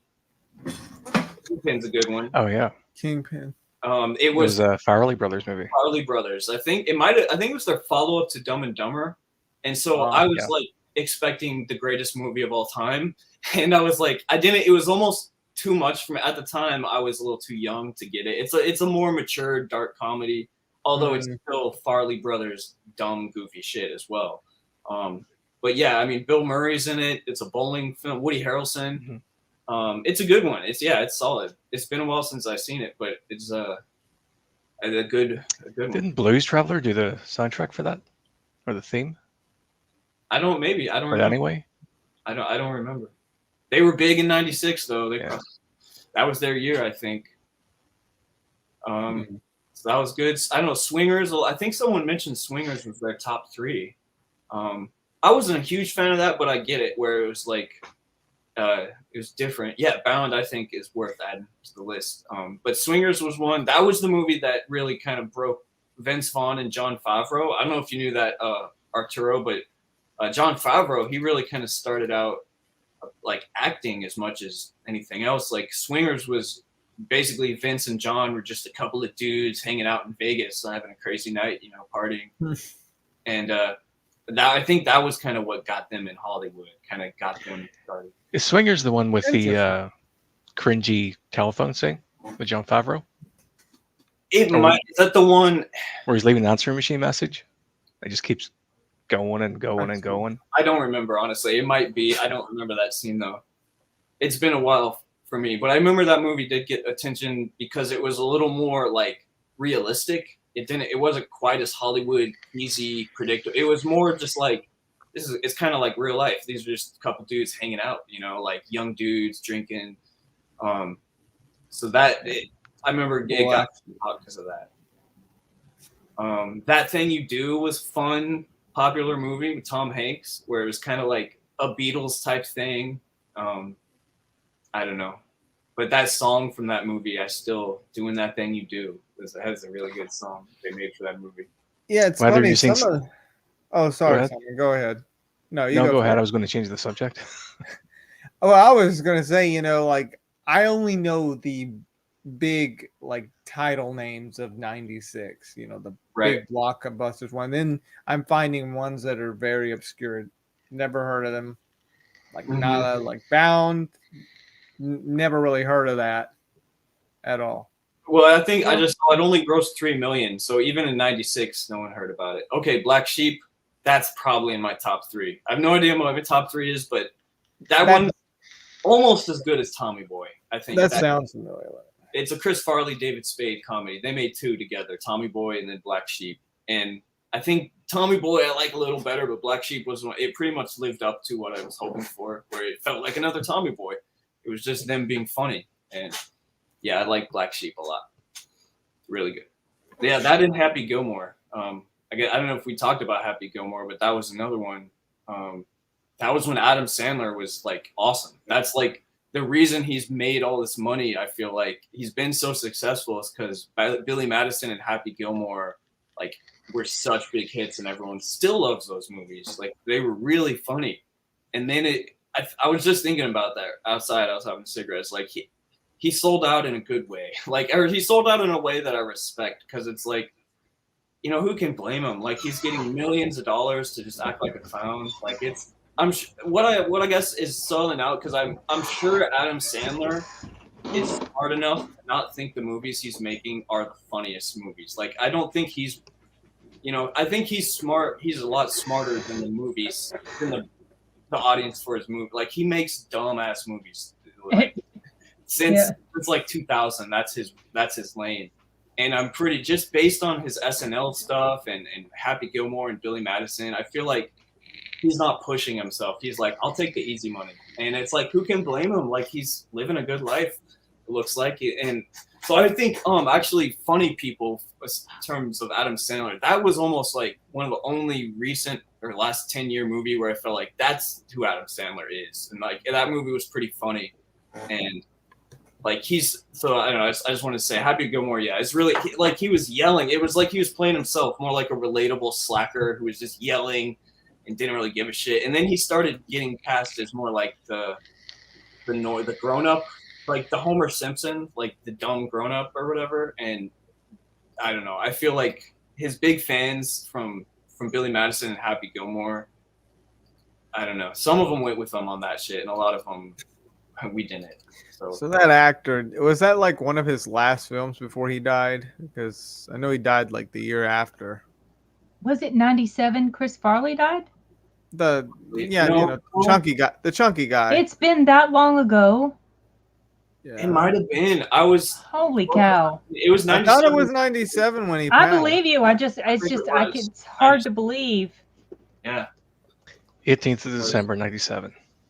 Wow. Yeah. That was a big one for that. Didn't seem like it's been that long ago. because he was on top at that time. He was one of those like I was expecting him to have a really funny movie the next year. You know, it wasn't like he had been out of it. Yeah. He was one of my favorites at the time. So well, wasn't it like health issues because he partied hard. It was. I think it was primarily drugs. I don't know if it was health issues as much as he didn't take care of himself. Yeah, I thought it was underlying condition. Like he just ate and drank, like and did drugs. Yeah, he was way ahead of his time. He got COVID. Yeah, he got COVID. Well, we could blame Hollywood for that one. It seems like almost every actor there always gets addicted to something. A lot of them. A lot of them sure do, unfortunately. So yeah. Okay. Mom, have you heard of the movie Bound? Because we were talking about that. I have heard of it. Does that have one of the Tilly girls in it? Yes, Jennifer. And Tilly. Also Gina Gershon. Yeah. Cool. I thought I've heard of it, but I've never seen it. You what? I think saw it's really pictures good. of it. I think it's an above rate crime movie because it's I think it's the Wachowski siblings' first movie before The Matrix, and okay. So I think I didn't realize they were. Okay. It just has more of a vision. It's more of a complete story than just like a Hollywood throwaway movie. I think it's a good movie. It's worth watching.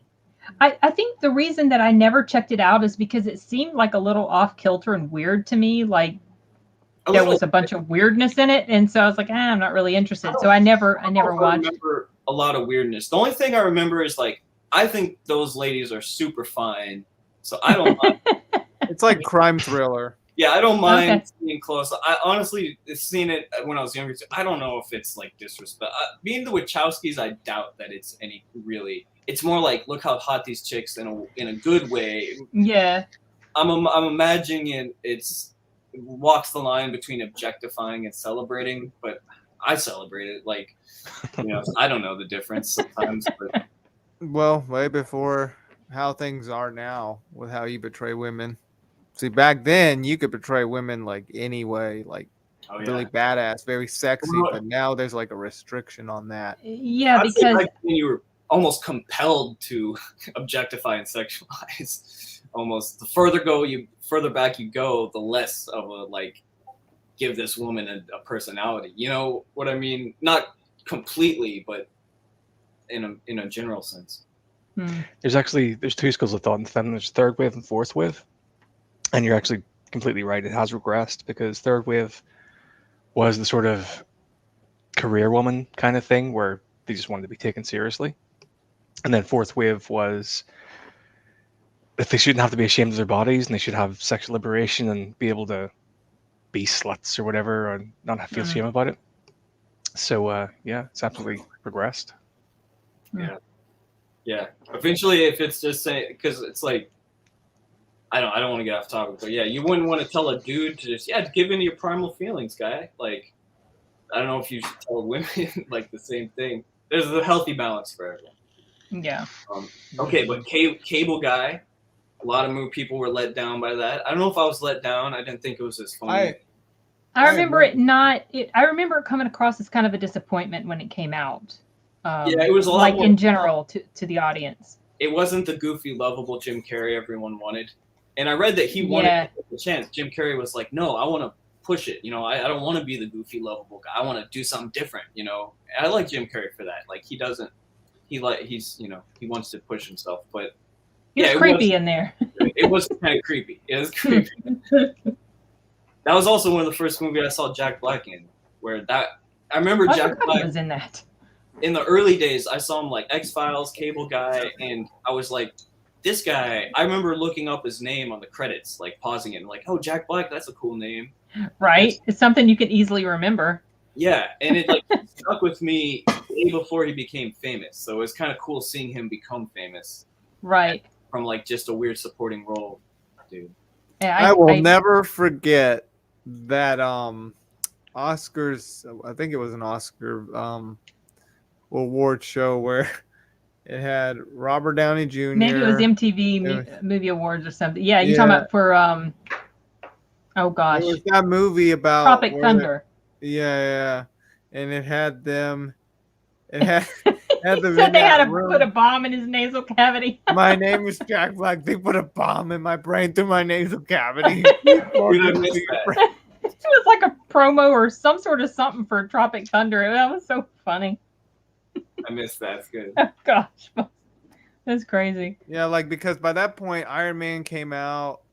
Was it Kung Fu Panda? Never mind, Kung Fu Panda. Kung Fu Panda. Batman was about ready to get out because I know one of the guys, one of the like teenagers in there, like Robert Downey Jr. had like the Iron Man mask, and he's like in front of his face, and he's like, Christian Bale will kick your ass. Oh, I Remember vaguely remember. I forgot and about Robert that. Downey Jr. is like in front of his We face. need It's to. like, We need to. Oh yeah, that's right. We need to find that. That's been so long since I've seen that clip. I made It was a Lego funny. version of that too. Oh yes, you should make a Lego version of it, Arturo. What? I said you should make a Lego version of I it. did. I made one. Remember? I thought you said we need a Lego version of it. I made a Lego version of that video. Oh gosh, is it But on your channel? The way it was made, though, like it sped up everything. I don't know. The video's long gone. Oh, is it? I was yeah. going to see if it was on your channel. I was going to link it. No, this was before my YouTube channel. Oh, okay. It is long gone. Okay. No one will ever see it again. But I just remembered for the whole scene with I took the Lego's head off and put the blood all on the wall when his head blew up. Oh, jeez. Oh, my gosh. I don't know when I ever will. This keeps being brought up so many times. It is in my list, but we need to get back to reacting to Steins Gate. You know what's funny though? That's right. I was just watching Joey Diaz on Your Mom's House podcast earlier, like right before this started. That's funny. Yeah, I like the stuff that I've seen of his, but just knowing what this is about and knowing how crude his humor is, I was like, I don't know. I may end up having to edit some of this stuff out. So I don't know if I want to get into this. But yes, it's been brought up so many times. It's just. Oh, a funny a movie from the '96, the Wayans brothers. It's been so long since I saw this, but I remember it's funny. Don't be a menace to South Central while drinking your juice in the hood. It was kind of like a parody of those.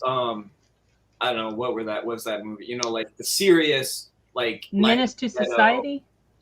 Was that the one? Yeah, I think. I'm just guessing because it reminds me of. Okay. To Society, Boys in the Hood. That it was kind of like the funny version of those. It was Wayans, and it was pretty funny. And also, I want to mention Wes Anderson's first movie came out in '96. I just saw Bottle Rocket with the Wilson Bros. Oh yeah, that's right. I think I started watching that. Owen and Luke. Mm-hmm. Yeah, sure, I do. Absolutely. No, I don't. I hate communism. I think it's vile, but there are some subject matters that I'm not comfortable with on my channel. So. But Bottle Rocket is, if you like Wes Anderson, you know, it's almost his least Wes Anderson movie just because it was his first movie. They didn't have the budget to do all the artistic styles, but you can tell it's his movie, and just in that, or that it's a unique film, just how it's done. And, you know, I love Owen Wilson. I think he makes it. Yeah, he's fun to watch. I think at some point I was going to check it out, and then I just never got around to watching it. But I knew that they were both in there, and I think the reason I was interested to check it out was because of Owen Wilson. There's something about the way he acts that's really he's interesting to watch. Yeah, I agree. Yeah, that's the one I would recommend. I mean, I love Wes Anderson, and I think it's one that you should. It's good to watch. You don't have to. I had forgotten it was '96. Didn't realize it was that far back. Yeah.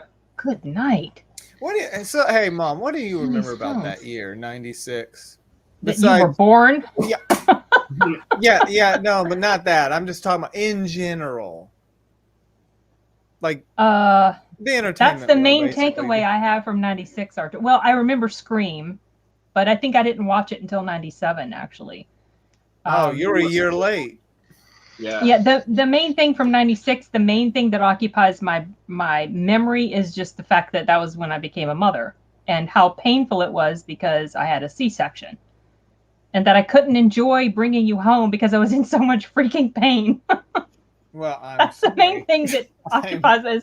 Not your fault, but you were trying to come into the world backwards. Shame on you. I was trying. I was a C-section baby too. Oh, it's not fun. It is not fun at all. I lost my virginity in '96. Oh, you don't. 10th of January. What? What? He lost. I lost my virginity on the 10th of January 1996. Oh my gosh! It Very nice. made an impact. You remember the date? It was my birthday. Oh, It was your birthday. Yeah. Nice. Jeez. Okay. Great presents. No, it doesn't translate well in text. That's true because he's so. It's so. Yeah. Jeff is laughing at your story. Yeah. Okay, let's move away from losing our virginity and move on to other movies. Did anybody see Courage on Sleep? Oh, go ahead. Yeah, Sleepers. I saw that movie once. Wasn't that about Was that the sci-fi act like? No, wasn't it about abuse? Like It abuse? was, yeah, it's a revenge drama Okay. due to abuse in a detention center. In a detention center. I couldn't remember what the scenario was. I couldn't remember if it was like a abuse by Catholic priest or something, or if it was some other setting. So it was. There was a setting. Catholic connection. I can't remember exactly what it was, Oh, okay. but mostly I remember the star-studded cast. It's like Robert De Niro, Kevin Bacon, Brad Pitt, Dustin Hoffman, Minnie Driver, Jason Patrick. I never saw that one. Damn. Billy Oh, Crudup. that's right. Jason Patrick. Why did I think Ethan Hawke was in that? I'm confusing it with another movie. But yeah, I know the story. That's what I was thinking. Oh my gosh. I saw that once and I remember liking it, but I have never returned to it. Yeah. So I don't Courage remember. Under Fire? Yeah, I was going to mention that one. That was one of the ones I was going to mention. Did you ever see that? No. Never did. That was Meg Ryan, and was Denzel Washington in that? But it was something I can't remember. He was investigating her death because she got killed in the line of duty. She was a soldier, and I can't remember all the specifics, but I thought I remembered that he uncovered the real cause of her death, and because it was a little bit like an investigative type of thing, but there was a lot of flashback stuff being told as he was uncovering the truth. You saw things that happened to Meg Ryan's character in the past, like what he's investigating, and I thought it was good, but it was a bit depressing, so I haven't returned. Kind of like with Sleepers, I haven't returned to Sleepers either. But yeah. The Frighteners came out in '96. That was a fun film. Was that Michael Fox? Yes. The movie? It was a ghost story. Directed by Lord of the Rings guy. Oh, Peter Jackson. That's right. Yeah, I never did see that movie. Or I might have and forgot about it. You're great too, Jeff. That was fun. That had also Gary Busey's son in there. Jake Busey. Yeah, and it was really well done. It's kind of comedic, a little bbit of supernatural, it's a supernatural horror type stuff, and a little bit of a mystery as well. But it's pretty fun. I almost put that as my top 3. I mean, I'm telling you, it was really tough to pick. Wait a minute. An actual top 3 from this year. Mom, what film was that? The Frighteners. You've seen me watch it before. It's where this guy can see ghosts. Like, isn't he? He's friends with these ghosts. Oh, and yeah. Wait a minute. He uses that to sort of con people out of doing, I don't know, like coming and exorcising their house of the ghosts or something like that. Wait a minute. And you find out he's like friends with them. That's kind of that's cool. Is that the one where it's got the drill sergeant actor? I think he is in there. Yeah. Where he's in the graveyard and then he like shoots the ghosts. It's been playing before on the TV. I remember when you would watch that. I think I remember it came out this year, but I remember you would watch that. I've never seen that film. I think you would enjoy it. It's fun. It's a fun movie.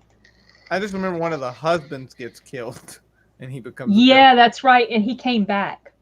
Yeah. The husband of the main female character, he gets killed.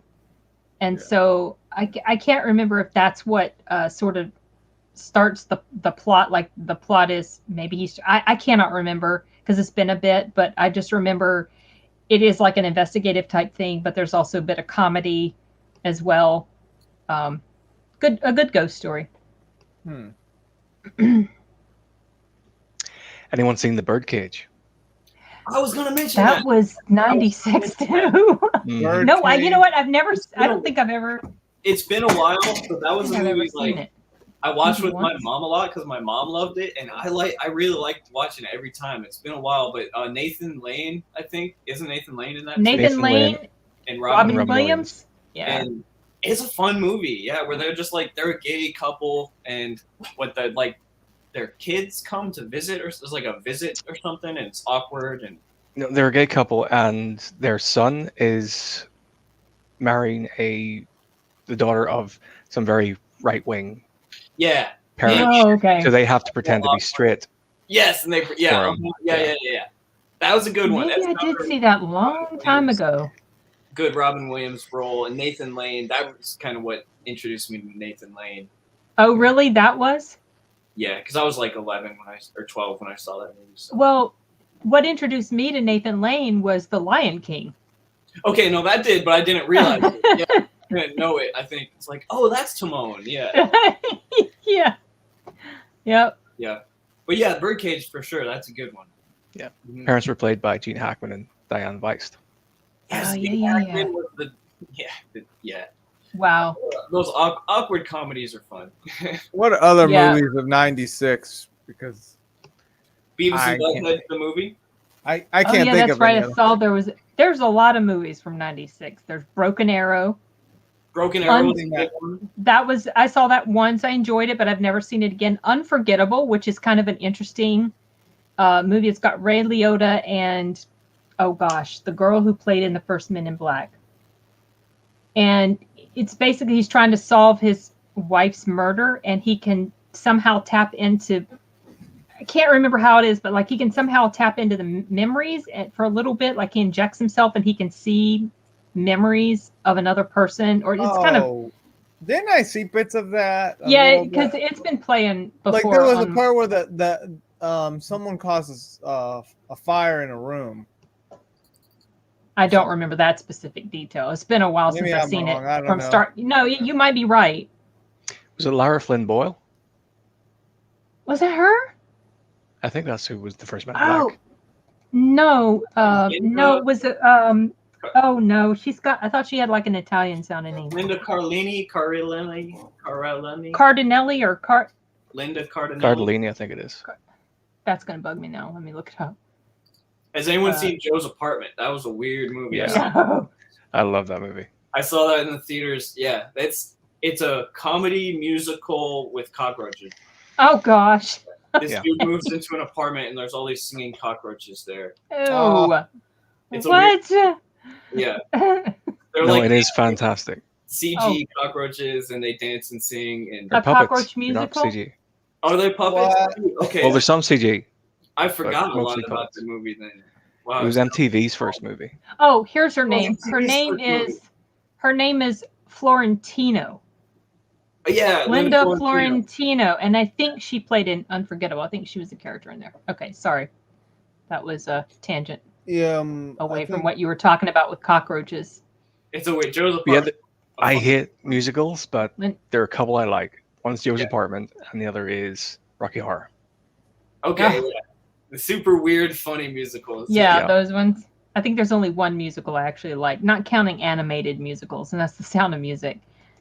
Yeah, Yeah. thanks. I had seen it right around the time you just posted that. You're Latino. Yeah, we did talk a little bit about Mars Attacks, and Biodome was brought up briefly. Also. Yeah, Baldwin was one of those like. I think I saw it and liked it as a teenager, but I don't know. But Pauly Shore's kind of. I don't know. I can't take much Pauly Shore anymore. Yeah. When I was younger, I thought he was really funny. I think he was I don't- big entirely due to nepotism because of his mom. Yeah, he Oh, is. who's his mom? or they owned a comedy store or something. Yeah. They owned a really important like comedy venue in LA or something. I can't remember her Oh. name, but his mom owned the comedy store. Yeah, Oh, Yeah. okay. He totally and she was like the gateway for all the comedians. Ah, for sure. Okay. And he just had that like I'm a California party boy. mm.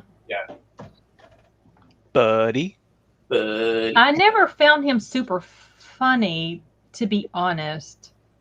I think he came to one of our local cons a couple years back before the world ended. Mitzi Um, Shore. Okay, I don't know if because I don't know a whole bunch of comedy related stuff, so but, Bulletproof was a decent movie, although it's been so long, I don't know if it was that decent. I just remember I liked it when I was younger because Adam Sandler. That was another one where I feel like. Oh, is that a comedy? He was Obviously, Adam Sandler. a comedy, yeah, a little bit of action in it with Damon Wayans was in it too.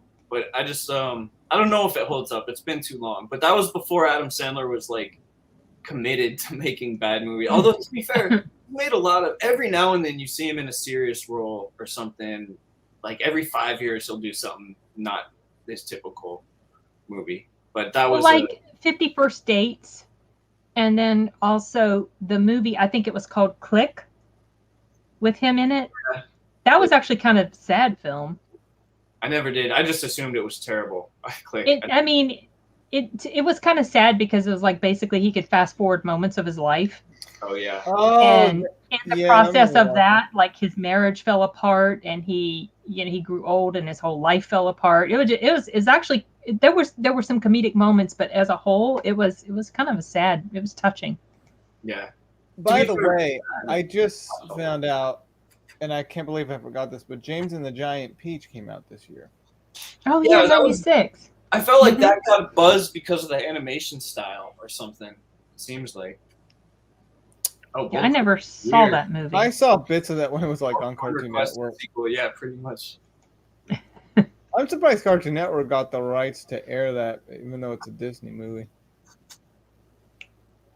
Who knows what went on behind the scene? I guess. Well, I've seen this particular movie once called The Craft. With the witches? Yeah, with the witches. I never saw it, but I know I that. saw it once. It was okay, and then I saw also Executive Decision.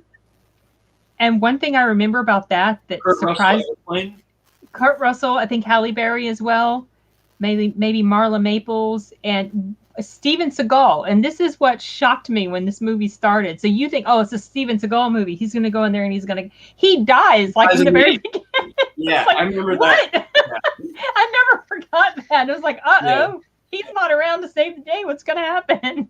Yeah, that was. I do remember that. Yeah. That was so surprising. Ghost of Mississippi. These are just different ones I wrote down. That was actually a really good movie. Maximum Risk was a Jean-Claude Van Damme film. And yeah, exactly. He did. And that was huge shock. Yes, The Craft was in 96. Hard to believe. Long time ago. Almost then like Barry. Sorry, I was gonna. Say, no. Go ahead. Barrymore in Scream, where you're like, oh, Barrymore, she's gonna be the star of the movie. And then she's gone. Dies in the first scene. You're like, whoa, yeah. What's going on? So I talked about another film that was fun, and I watched it several times early on, but I haven't seen it since way back when. It was called One Fine Day, and it was kind of like, it was almost a slice of life type thing, and it had Michelle Pfeiffer and George Clooney in it, and it was just a day in each of their lives. Okay, Like I didn't see the that. same day, and it was like he's this reporter and she's this businesswoman trying to juggle being a single mom and her career and everything, and they kind of how they come together and meet, and he's like an investigative journalist, and it was just like all these mishaps that happened throughout the day. It was fun. I have no desire to return to it anymore, but it was cute, kind of like a sort of a romantic comedy type of thing. And I guess the reason I haven't gone back to it is because I'm not really into romantic comedies anymore, so just don't. Fear came out, and that's been brought up in the comments section. What is that about? Marky Mark. Was that a Scorsese movie? I don't know if it was. It maybe was. I think you're thinking of Cape Fear. You might, yeah. I must be. I don't remember the Fear being Oh man, I forgot Alyssa Milano was in that. William Peterson, Reese Witherspoon, Amy Brenneman. I remember he was really creepy because when he started to lose it and went crazy, he was actually he was pretty scary. Stalker type is what he was. But yeah, that's pretty much. Well, there was Mrs. Winterbourne romantic comedy, and of course. Sorry. What? Go ahead. Michael. John Travolta's an angel. You know, I watched it a few times. I forgot all about that film. I just saw it here, and I was like, Nora Ephron did that movie, and I was like, that makes sense because it's kind of a cheesy romantic movie. But I remember watching it with my mom and like, oh, that's cute. Like, it was fun. Like, he's an angel, and it was John Travolta being cheesy. Andy McDowell's in it, but that was I remember that. I don't know. It's probably not even a good movie, but it's just different. He's like an angel, but he was just kind of like a smarmy, like cocky, like not cocky, but like charming dude that was also an angel. I might have seen that long time ago. Evita got a lot of hype. The Madonna. Oh yeah, that's right. I remember, and that was '96. She played Eva Perón. Evita. I have not seen that show, but I have heard about it. The one where Steven Seagal plays a deputy. Yeah, I read. And he's an actual real deputy. The Tom Segura joke where it's like, you can go down to Louisiana right now and get arrested by Steven Seagal. You know how crazy that is? That's right. That's right. That's funny. Oh, and Phenomenon was the other one. That's right. John Travolta did 2 like cheesy romantic fantasy movies. Phenomenon was the one I watched too, where like he sees a light and then he gets like powers or something. Like, that was another one. I just remember I watched both of those movies a few times because my mom liked them. That sounds familiar. I think I might have seen that one. Someone brought up Multiplicity. I didn't realize that was '96 either. And the Michael Keaton, I don't think I saw that one. Huh. Harold Ramis is maybe pretty funny. Harold Ramis directed. I just see it popped up on the screen. I think it's like he creates a bunch of clones of himself or something. That's my memory of it, but I only saw it once. Well, People versus Larry Flint. Oh, sorry, Kevin, go ahead. I haven't seen that. You haven't? Mm-mm. I rented it because it seemed like something kind of a bit risque. Yeah. The subject matter, yeah. Yeah. Larry Flint was the founder of Hustler magazine, but it was actually absolutely devastating. What do you mean? The movie? The People versus Larry Flint? Yeah, there's actually, it made me rate Courtney Love as an actress. Really? There's a certain scene that just kind of killed me in that. Wow. Well, very highly recommend it. Well, I don't want to spoil it. Oh. Well, I mean, But is it funny? It's comedic. Again, it's kind of like Trainspotting or a Scorsese movie where it shows both sides of everything. Okay. Cool. Yeah, that might be an interesting movie now that I'm older. Some of that. Does it follow him? Does it follow his life before he got shot? Okay. It's mostly about before he got shot, and then it's. That's what I'm adding that on my list, right? I thought it was only about the court case, or I thought it was only about the whole pornography court case and everything, legal battle. No, it shows everything. Oh, okay. From before Hustler, it's his whole life, basically. Oh, so it's like a biography type movie then, not just about one specific point in time. Okay. It ends with a court case, though. Oh, okay. That's going on my list. And dude, Strange Days, I keep meaning to watch. I was like, I'm going to watch it before the next talk, but I'll before the next talk because it does look like a cool movie. I'm just kind of.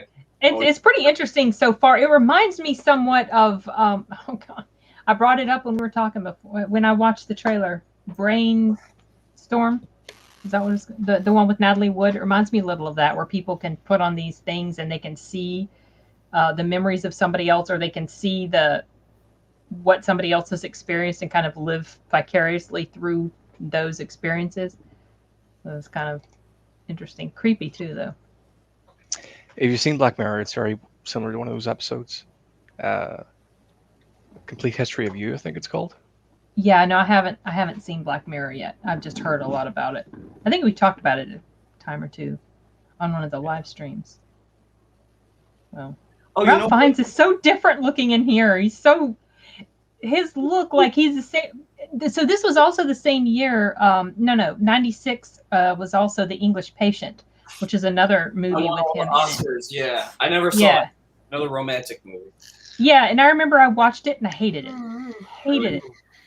Because I didn't like the two characters.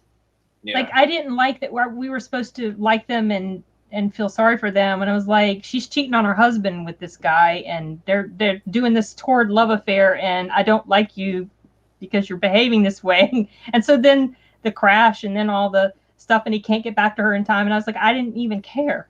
It was so cold-hearted of me. But I was just like, I did. And I think part of it is because everybody was in love with it. And so sometimes when there's like a lot of what feels like bandwagon-y stuff happening, I'm just like automatically, I don't know about that. I don't know about that. Yeah, I kind of feel the same way about specific things too. Like, a lot of it just depends, honestly. It does. Like, sometimes I don't always jump on the bandwagon on specific things. I'd rather like see it, I guess, for myself to see whether or not I like it or not. Yeah. Instead, because I never really trust anything that the critics say.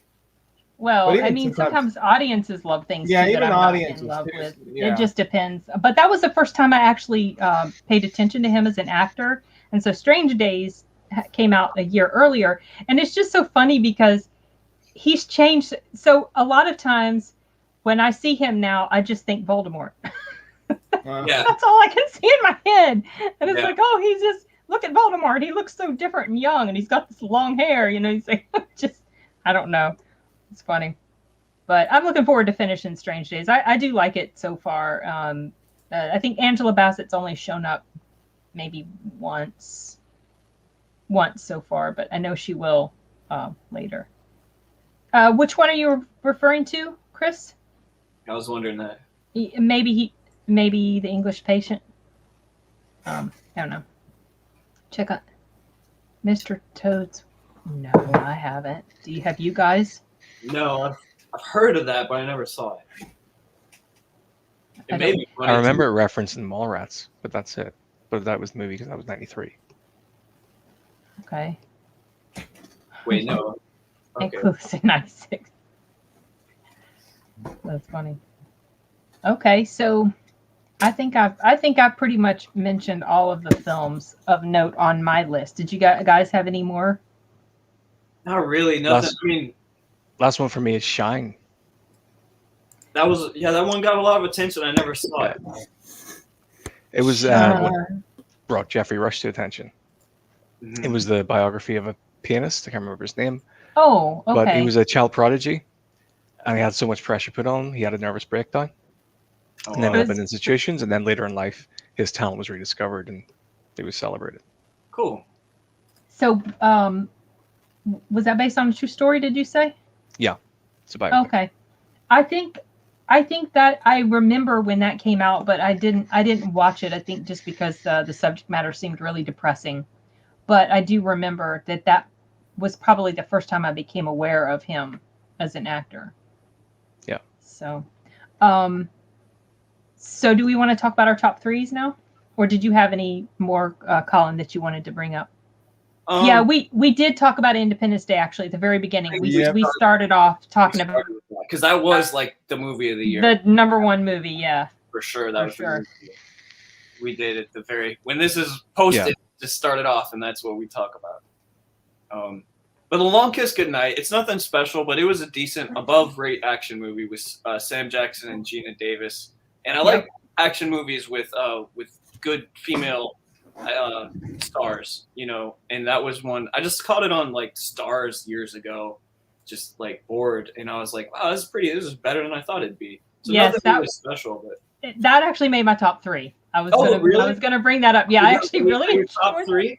Yeah, nice. Okay. I was saving that for than I remembered, but I do just remember being kind of surprised that it wasn't like a forgettable action movie, you know. Yeah. And Gina Davis.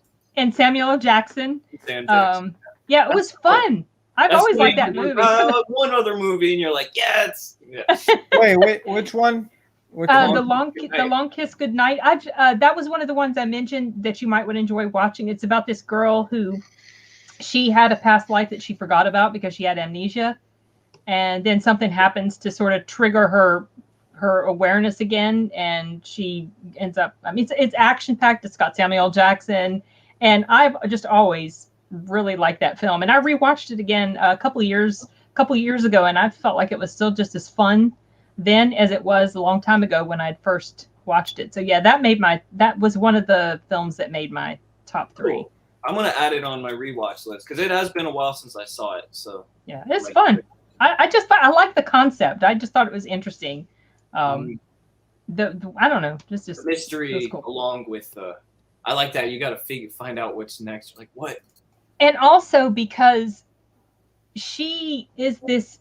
So like her character at the beginning, the one who has amnesia, she's totally different from her previous life. Yeah. And how things changed. And like she was cold, and she didn't want to be in the situation she was in when it comes to like, having her baby and everything. And because she was this assassin killer type, and it was just, and how the evolution of her character, I found it fascinating. No, actually, Matilda was not mentioned. I almost did. I mean, just because it was a kids movie, but that was kind of a classic kids movie. It's still, I think, I don't know if it still gets talked about. I feel like it's like I didn't realize that was that old either. Good night, all these films. You say Danny DeVito? Old. He was in that. I just remember I had a neighbor down my street. Oh, he directed it. Okay. We would always, we would always say like, "You look like Matilda." Like she really did look just like that girl Matilda. And like, I just remember we'd call her. It was based on a book series, right? Yeah. Yeah. Yep. That was a big one. So I'll just go ahead and list my top 3. So you said The Long Kiss Goodnight, which was one of them, and then also there's one movie I have to bring up. Okay, bring it up. And that's Michael Collins. Has anyone seen it? Liam Neeson? That's the one, yeah.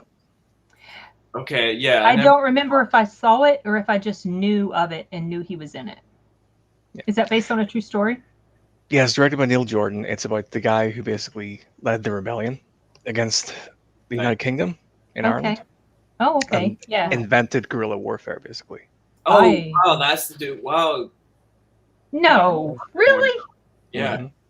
Because I knew modern guerrilla warfare. Oh, okay. A lot of that came from Ireland, but I didn't know. Why did I think the American Revolution kind of invented that a bit? Because I remember we weren't like some of our men weren't always doing the whole standing in a line. He said 20th century. Modern guerrilla. Okay. Yeah. 20th century, because I think there's been forms of guerrilla warfare even 500 years ago, once in a while. I think there's examples of that. Yeah, this is actually kind of jogging my memory a little bit. We did mention that movie or something like that.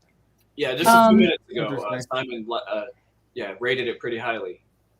But yeah, Michael Collins is very worth watching, and as Americans, you'll enjoy it because the British gets their asses kicked. Yeah. Okay, well, see, Americans don't always like seeing the British get their ass kicked nowadays. I mean, we do like to rub it in the UK's face or Britain's face that, we threw y'all out of the country. But Britain is like an ally. So, I mean, I don't really feel strongly one way. I'm British, and technically, and I enjoy seeing the British get their ass kicked. Well, yeah, go ahead. Well, I was just going to say, I mean, enemies become friends in the end. They can sometimes. Like Japan, Japan's our ally now. Germany's our ally. Britain's our ally. I mean, it's... So, okay, I was going to ask Simon to just give me the summary of what happened with his character, but I can find that out myself. It's a real life. I don't want. Yeah, right? I know. Yeah, based on a real life. Didn't this when did this happen? 1910s? Yeah. What? Oh. Wait a minute. Okay. Wait a minute. Wait. Is it that You might have seen it, Arturo. Is it that event that happened, which was also in Young Indiana Jones? I have Or no am I idea. I wrong? haven't seen it. It's called the Easter Rising. Yeah, that must. Oh, I wait, think you brought hold that on. up before. Easter. I think. Yeah, Yeah, I remember think that. they profiled that in like a episode of Young Indiana Jones. Easter Okay, yeah. Rising. Yeah, we talked Night, about Jeff. this. Yeah, I remember this. Yeah, the Irish were held up in some building, and this was actually during World War One when this was going on. They were held Julia up in a Roberts building. was in it. Wow. Really? Yeah, I'm surprised too. Yeah, the I- guy. Didn't he have like this hat that almost looked like an Australian hat? Like that's what I remember of the guy. You mean like a beret? Yeah. Like I don't know much because I skimmed around when I found videos of this Oh, guy, Aidan like Quinn either in the was in movie it. version or Mm-hmm. Young And Indiana Alan Jones. Rickman. I just know. I that just that remember the whole- poster. That's the main thing I remember from it. The only thing I know is that it took a while for the British to actually stop them. Yeah, it's highly recommended. You should watch it. Michael Collins, okay. They made different movies about that rebellion. Maybe Simon can answer this question Mm-hmm. since you're a little bit more familiar. Like I don't get it either. Why the UK has the royal family and stuff like that. I guess they're just figureheads, right? Yeah. Do you mean why the royal family were formed, or why they're still around, or Like I guess I'm assuming he means why they're still around. This tradition. Because they don't probably, yeah. yeah, it became a democracy. They're sort of a symbolic figurehead of state. They own a fuckload of land, which they rent to the state for less than sort of market value. So they're actually, between that and what they bring in tourism, they're actually useful to have around. They bring in a lot of money. Okay, so I guess maybe if they're useful, do you consider them a waste of taxpayer money? Sounds like they bring money. Yeah, Oh, that's yeah, what I was based they on bring- what you said. Yeah, they bring money in. What are you showing, Arturo? that movie. Oh, It's got Wait. The guy who directed Interview with the Vampire directed that? it's Oh, got interesting. there's an actor in there. He looks familiar. Is UK royalty mostly yeah. ceremonial? Yeah. Completely ceremonial. Okay. Okay, well this looks interesting. Chris asked, that was 95, right? But I'm not sure what he's talking about. I don't know if I he's thought it was referring to 90. this. If he's talking about this movie, this was 96. Well, I completely didn't realize Julia Roberts was in that. Royalty is good for tourism. Yeah, I imagine it would be. Yeah, no, I never saw this. Well, film. I mean, I would assume you've seen Young Indiana Jones and that. I haven't seen all the episodes, so yeah, I remember that the hat. Yeah, That's was her character? Was her Liam character Neeson. Okay, Liam Neeson. right? Yeah, Liam Neeson. Is her character? Is she American or does she play someone from the UK? Oh, that Like I don't know. Alan that- Snape. Snape. Yeah. Snape. Mm-hmm. Simon, is her character? I can't from over remember. there? You don't. Okay. It's been a long All time right. since I've seen it. Nice. Okay, well now I gotta watch it. Sounds like I think your dad would like it. Yeah, he probably would. We studied History stuff, yeah. history about Ireland. Leon the Professional. Oh, Leon the Professional. Someone had asked if it was in the 90s. Yeah. Sorry, I didn't realize that's what you were referring to. Yeah. It was in the 90s. We did talk about that in the one of the live streams. It was called Leon the Professional in the States and Leon everywhere else, as far as I know. Oh, okay. Okay. That's what I've known it as. Is when I saw him mention Leon, I figured that's what he was referring to. So, okay. Oh, I was going to mention my other. Well, obviously one of them's not a surprise at all. Eraser, and then I picked From Dusk Till Dawn. But honestly, I could interchange that with some of the others on the list because there were quite like I really like Scream. I didn't know if I should put Scream in there. I'm the same. I was gonna say my number 3. Like it could be Scream, it could be Dusk Till Dawn, it could be Independence Day. Yeah. There's a few that I'm like, yeah, I really like it, but I'm not. It doesn't have to be in my top. There's 2 that I feel like have to be in my top 3, and then a bunch that feel like could be, where they're like, yeah, you could interchange it, yeah. Mm-hmm. So, yeah. Depending on your mood, I guess. Yeah. Like almost, there's a lot I feel like I would watch it right now and enjoy it. So I don't know which. But I could go with, so yours is, Eraser. For sure it's Eraser and Long Kiss Goodnight, and then it could be any like From Dusk Till Dawn, Scream. Yeah, like I could switch out Scream for From Dusk Till Dawn, and there were some other like I really liked The Ghost in the Darkness as well. Mm-hmm. And there were others, so it was honestly this was a little difficult for me this time. This year had a lot of movies I liked, not as many that I loved, but a lot of movies I liked, like a lot of above average movies or really liked. But yeah, I like that Glenn's top 3: Fargo, Sling Blade, Dusk Till Dawn. Fargo's in my top 3. I guess I'll go ahead and say mine because I was. Yeah, go ahead. Fargo has to be in my top 3. I just saw it recently, I think this year or last year, and I really liked it. I think I've liked it more every time I watched. I mentioned that. So yeah, Fargo, definitely, and then Black Sheep, man, Chris Farley, like really, maybe not like Tommy Boy was in my top 3. I think Black Sheep I like a little less than Tommy Boy, but almost the same amount. Like it's very similar type of movie, and so it's got to be Black Sheep and Fargo. And then the third spot, like I said, it could be Scream, could be Independence Day, it could be Dusk Till Dawn. So really, it's Black Sheep and Fargo are my locks. Yeah. Someone mentioned Down Periscope. I have a vague memory of that, but I don't remember if it's because I just knew what it was or if I actually watched it. I was like, Kelsey Grammer? Yeah. But I don't remember. I honestly don't know if I saw it. Happy Gilmore could be in the top 3. Yeah. Maybe a top 5 would work better, right? I do 3, and then sometimes I have like little honorable mentions that I bring up. For a challenge, it's a challenge. It is a challenge. I do need to get back to doing top 10s again.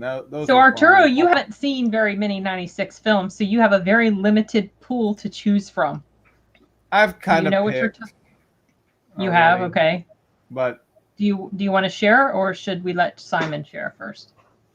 Either or. I was wanting to mention something about Eraser. It almost felt and started off like True Lies. True I Lies. just gotta say. Yeah, because he works for like this big government, type of agency, secretive sort of agency, or I did get that feel too. I think True Lies is a better movie. But I only remember the one pun he said in that movie. There was a second pun he said, but there's only one. And that's near the end. What happened? They got a train. Yeah, they got a train. They sure did. The train got them.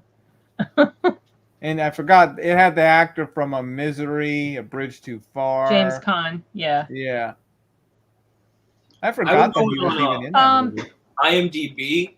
At first, I would look at the Wikipedia with the top 10. Yeah, Wikipedia. The IMDb, which would just like list 50 at a time in a list of like. So that's. I just typically for the films, I typically just go to I just go to Wikipedia, the list of that year, and I just go all down through. They have the top 10. Then below that, they've got every month. And I saw that. That was too daunting for me. I kind of just scroll through it quickly. That's why I missed some stuff that was mentioned. I'm like, oh yeah, that's right. It was 96. But for the TV shows, I feel like IMDb has a pretty good list because it will show you the start. It shows you the pictures a lot. Yeah, right. Refresh your memory. Oh, sorry. Was that a question? No, I mean posting links in the chat. I'm wondering if they actually show up. In the private chat or the public chat? Public chat. Simon, I don't remember seeing any of your links No. showing up in the public chat. Okay. I they're see them blocked. in the private. But yeah. So, Arturo, what were your top 3? I mean, this was kind of hard, but well, I feel like number 1 would probably be Scream because that was Okay. really well done. Yeah. Number 2 would probably be Independence Day because that's a lot of fun. Yeah. And then Eraser in third because it's Arnold. Then it's kind of got the same feel as True Lies. True Lies. Shorter than True Lies. Shorter than True Lies, but it was fun. Yeah, for sure. Yeah, Eraser is good. I remember it's been a long time, but I remember liking it a lot. Like I put off watching it just because I thought it looked generic, and then it was one of those that was like it is. I mean, it's a little generic, but it's above average. Like Yeah, it's pretty good from start to finish. But I forgot a lot of.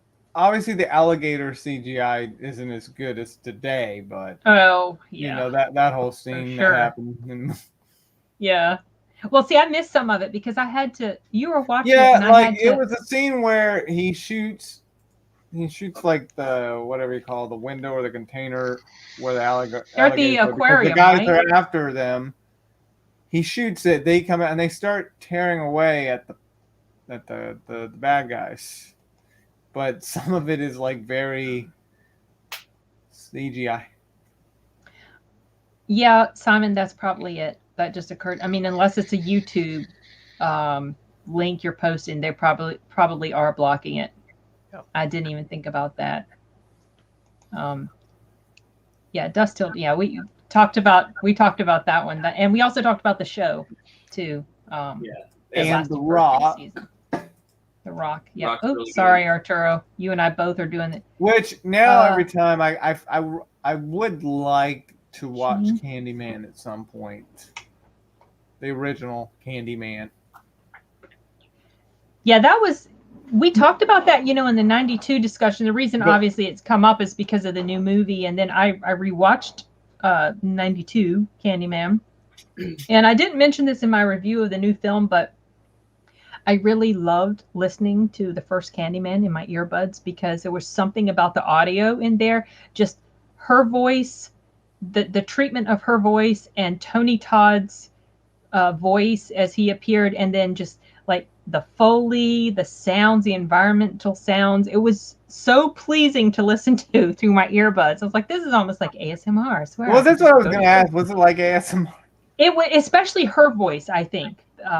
There was just something about it. And you really can't pick up on that a whole lot when you listen to it on a TV. It's when you listen to it on the earbuds. You really kind of just goes right into your brain. Something I'd forgotten. And to be honest, I didn't forget it. It's just when I first saw it, I saw it on a TV, not on a laptop. Like, I kind of want to watch only the 90s one, like, of Candyman. Because, I heard from one of the managers at my job, she does like the third one. I mean, obviously not as good as the first one, but she said the third one's good.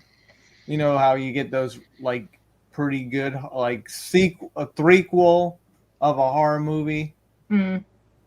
Maybe the second one's not good, but the third one's better or something like that, I don't think I fully watched those sequels, so I just remember seeing them in passing. We never really watched them all the way. Oh man, and Bound though, I almost want to put Bound in the top 3 because I forgot about this. You're sorry, yeah. I forgot about it, but starting to second guess your choice. They're lesbian lovers in the movie. I forgot that. I was just thinking, like, yeah, they're friends, but no. But isn't it? And Jenny Gershon are lesbian lovers in Bound. Don't they like to be tied up or something? Isn't it something about that? I don't remember. There might have been something with that. I don't really care for that stuff. I might have just blocked that out because I don't care for that stuff. Oh, but here's Corey. Yeah. Did you add him, Arturo? Yep, there he is. Oh, Corey. Hey, Corey, you showed up just in time to tell us. Yeah. To tell us your top 3. Okay, good night, guys. Hi and bye, Corey. We could talk about TV maybe too. Good to be in here. Yeah, we were See getting ready to jump. We were getting ready to jump into TV. Simon hasn't shared his top 3 yet. Okay. My top 3 are Trainspotting, A Time to Kill, and The People vs. Larry Flint. Okay. The two of those don't surprise me. Time to Kill, we didn't talk about that a huge amount, so I wasn't expecting to hear that one in your top 3. Did you read the book? I didn't read the book. Oh, okay. I just I used to smoke weed when I was a kid a lot Okay. at a friend's house, and then I would come home and watch whatever was on, and that was one of the movies that was on that like just completely took me off guard. Oh, okay. See, Cool. at the time that movie came out, or before the movie came out, I was working at a law office, and I read the John Grisham novel, and then found out that the movie was coming out. So of course I was interested to watch the movie, and I felt like the movie was a really good representation of the book. Wait, I was happy with it. what is it? A Time to Kill. We talked about it earlier as a legal drama type thing. But like I said, Colin, not all of it takes place in a courtroom. Yeah. So you might enjoy it. If I you might, check it I out might. sometime. Yeah, I might check it out. Matthew McConaughey's in it. Oh, I definitely Yeah. want to check out People vs. Larry Flint. I think I would almost like that. I like seeing the seedy side of life, like what those people get. You know, like a lot of people, like I don't really want to live that life, but I'm curious what goes on. You know. Right. Okay, Corey.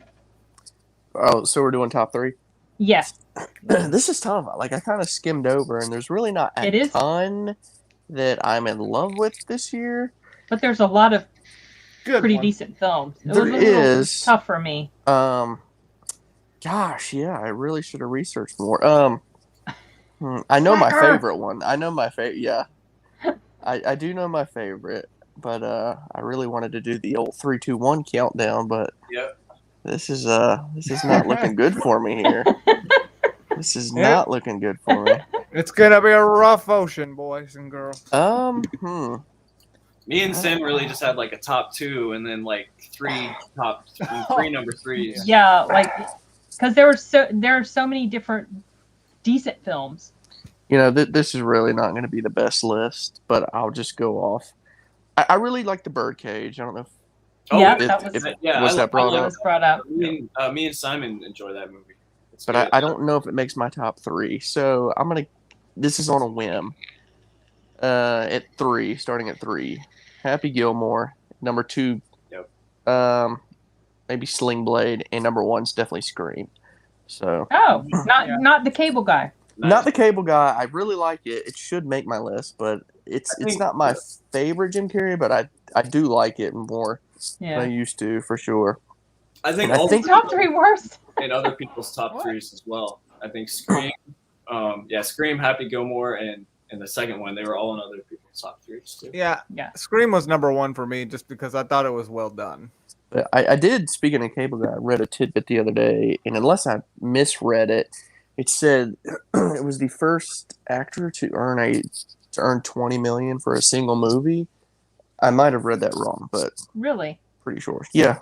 So I mean, he was on fire at that point. So Yeah, he was. And do you remember? Well, no, you wouldn't because you were just Mm-mm. like a baby then. But yeah, basic, close enough. Yeah. I was gonna ask, Toddler. did you remember that when it came out, it was kind of a bit of a disappointment? Yeah. No, I know. I don't remember it, obviously, I but know. I know. Yeah. I mean, I feel like the first movie I remember. The God, Cable Guy. What were you asking? Yeah, we're talking Cable Guy. yeah. But yeah, Jack Black has a good little cameo in that. So Yeah, we were mentioning that was that. brought up. I had completely forgotten that Mhm. Jack Black was in that. I would say the number 1 movie I want to watch from that year is Mars Attacks. I've not seen that yet. Yeah, that's You another haven't one. seen that? Mm-mm. That was brought up. I would, That was talked about. that's another one. It's like I could have a top 10 after my top 2 of just movies I would watch if they were on. I would still Right. watch them. Yeah, That's one So- of fun films. So real quick, I know I missed 1995, and Oh, I kind that's of right. You hate want to that share your top 3? because Yeah, shame on you for it. 95 is one of my favorite years. I don't know what it Yeah. is, but there's like a lot of nostalgic movies in that. So The midpoint, yeah. I can't really rattle off. I'll just say a few that are like, because this is about the time this era movies is kind of what I grew up on, I guess, maybe Mhm. because like mid 90s movies were a little cheaper on VHS by the late 90s, You know what I'm saying? So that's kind of what I grew up on. But either way, definitely Casper, definitely Batman Forever, Toy Story, and Pocahontas. So that's Oh yeah, we mentioned you when Pocahontas came up. oh yeah, Yeah. We yeah. mentioned the cable guy with Jack Black. Yeah, don't ask me why. Batman Forever though, really like that one. I think I need to rewatch it again. That movie. Did you ever You must be a big Jim Carrey fan. Oh yeah, loves Jim Carrey? yeah, for sure. That's His favorite movie is Dumb and Freaking Dumber. But I mean, I kind of grew up Argue with that. watching Batman Forever. I grew up watching Batman Forever and Batman and Robin. So, which I Oh, guess we'll get Batman to and next Robin. year. Oh geez. yeah, that's right. Who killed Yeah. the dinosaurs? The Ice Age. Oh my gosh, that film. I like Desperado quite a bit. 95. Yeah. So, Have you but ever anyways, seen Dusk Till Dawn, Corey? I have. Okay. Yeah, it didn't make my list. I like it, but I don't love it. Yeah. I'd rewatch it though. I need to. It's a fun film. But yeah, I think Scream takes the top. Okay. Did Simon already do his? I think Simon already did. Yes. Colin did his. You did. Yep. Okay. Yeah, I think we all did it. Do we want to touch on TV shows for a little bit? Because there's actually more than I expected as far as ones that I recognized. Silent Witness. Well, I was That's the looking UK at. thing. Oh, okay. I was looking at number one actually, which was where the first one that was listed was Buffy the Vampire Slayer. I didn't realize that started. Oh, that. Yeah, that was. It shows 97, but it actually came out in 96. That was big. I remember I never got super into that, but I remember at some point, as in like high school, some of my friends were really into like reruns and smoking weed and watching Buffy, and yeah, that was a big. Yeah, it was. I touched on Allison Hannigan. Her, yeah. So yeah. one of the things that I noticed right away when I started to pay attention to, I mean, I remember when it came out, but at the time we didn't have a TV, so I never really watched much of it. And then later I caught a lot of it on reruns, but the guy who plays in there is like her mentor. What's his name? Anthony Stewart Head or something like that. That dude? Okay, him. The librarian or the teacher guy or whatever. The very first time I ever saw that dude was when he, in the early 90s, he was doing, or maybe late 80s / early 90s, and he first showed up here, or when I first noticed him, was when he was doing these coffee commercials. Do they have those in the States? Yeah, they had those coffee. Did they have them there? Yep. I thought they were just a UK thing. No, they showed up because I remember each little commercial like told a snippet of a story between him and his like neighbor or something, because he's like he needed to borrow coffee. I can't remember. It had something to do with coffee, but there was like a little miniature story built into each commercial. And so as the commercials went on, you saw like the evolution of their relationship. And I was like, that's so interesting and different, you know? And so then he shows up in Buffy the Vampire Slayer, and I'm like, oh, he's like a real actual actor. He's not just in commercials. So it's kind of, that's the main thing I think about when I see him is coffee.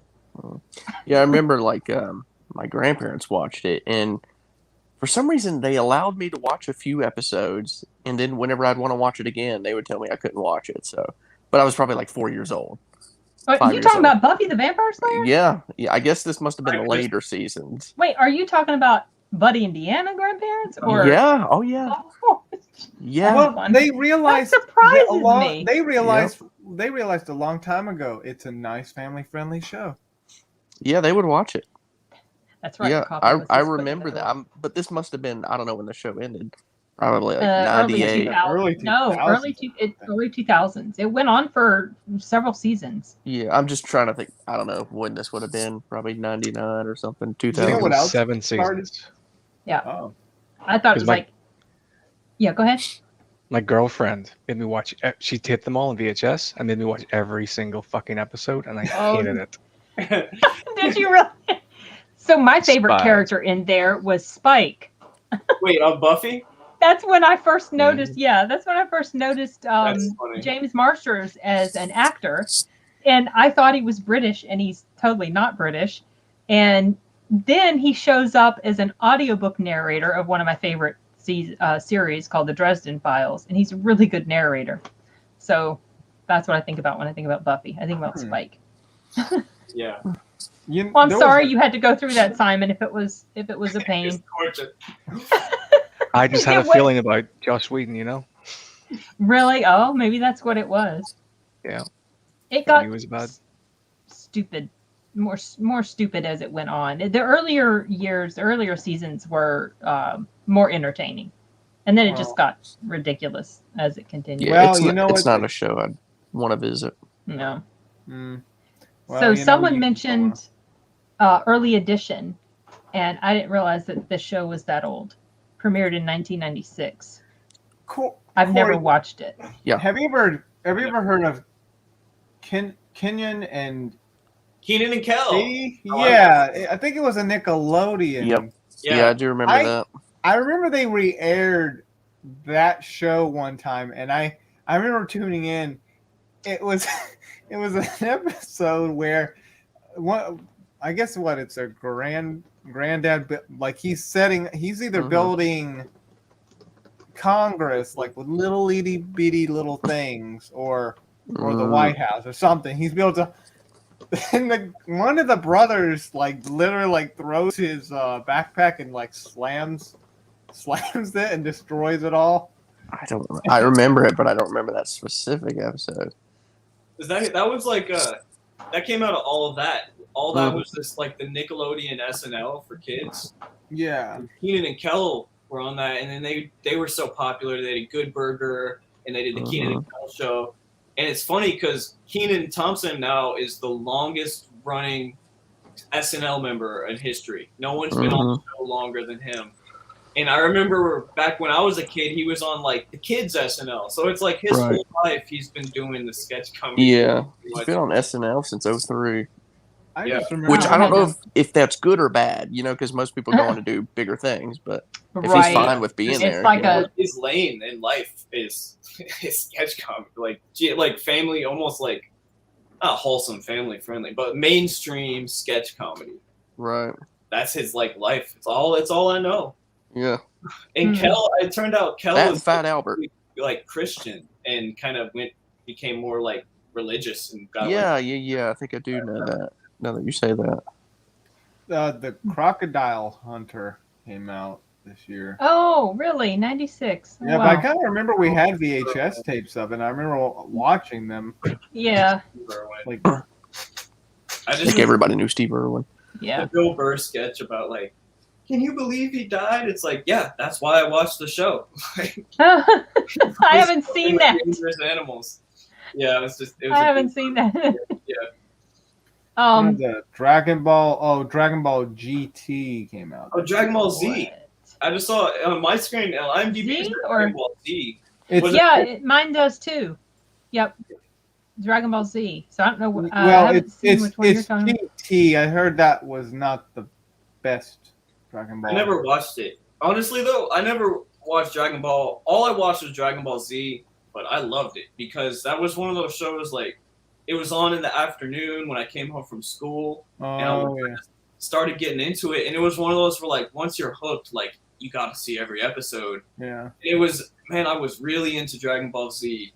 There was the one show I wanted to mention, like, I was like a teen, like 13 or 14, and it was like they had like a week long of Frieza powering up to his second form, and like shit, it was all so drawn out. But I was really a big fan for at least the first. After the Namek saga was what it's all about. At some point with, I don't know, Boo or Cell, I was like, all right, I'm tired of this. Like, Oh. I was a real big fan for a little while there. I think Hey, you'll I find know it's Dragon about- Ball Z. Yeah. What? I think you'll find it's Dragon Ball Z. Oh. We'll go across the pond. That was a big, huge. That's actually, I remember it was really big, and I never really got the appeal myself because, and I mean, I'm into anime a little bit more than I was, but I never really was into Dragon Ball. I Because remember people were when. Well, I remember when it was on Toonami. Like, I remember you told me to stay away from Toonami at the time because I told you that. Well, Probably 'cause yeah, you were because young. of the more mature Yeah. content. Your But age even at the time. even then, I looked at Dragon Ball and I'm like, I don't really like the art style. Yeah, I wasn't As- crazy about the art style. That Yeah. might have been part of it. Like, For I me. can give it credit that it kind of sparked anime as a whole. But It made it a lot. It was one of the. It was maybe the first or amongst the first 2 or 3 really popular anime shows. Mhm. like I think that, it's Gundam, Yu Yu Yeah, Gundam. Hakusho. I think it's just because it has this like big universe to it and all these characters. It's like, you know, what Marvel is, all these superheroes. It's like Dragon Mhm. Ball has all these like heroes and like villains, and it's just the big universe of it, I think, is why it's so popular. But I don't know. You know, I didn't know for many years that the voice actor for Frieza, the American voice actor, it was a woman. Mhm. Oh wow, man. Yeah. And she's come to our cons on a fairly regular basis, and she's got this very distinctive, very husky voice. Yeah, Yeah. she does. I can see that now you say it. Yeah, it was like a feminine male voice. Yeah. Like a scratchy, yeah. Because I mean, I don't know anything about the character, and so it sounded like a guy. So I think it is supposed to be a guy, but it's It is a guy. But isn't it a woman, also a Japanese woman, who does the voice maybe for the yeah. Japanese? Because the 2 Friezas came to our con. Oh, Yeah. Remember? yeah, that's Remember right. I remember Frieza. we went to her pant, and I thought we found out that both of them were there. Yeah, that was interesting. It really I guess really the first 2 sagas of that was awesome. I think after Namek, after they beat Frieza, it felt like they just kept repeating themselves. But I kind of thought it was kind of cool. Got And repetitious. Up to Frieza, it was pretty epic.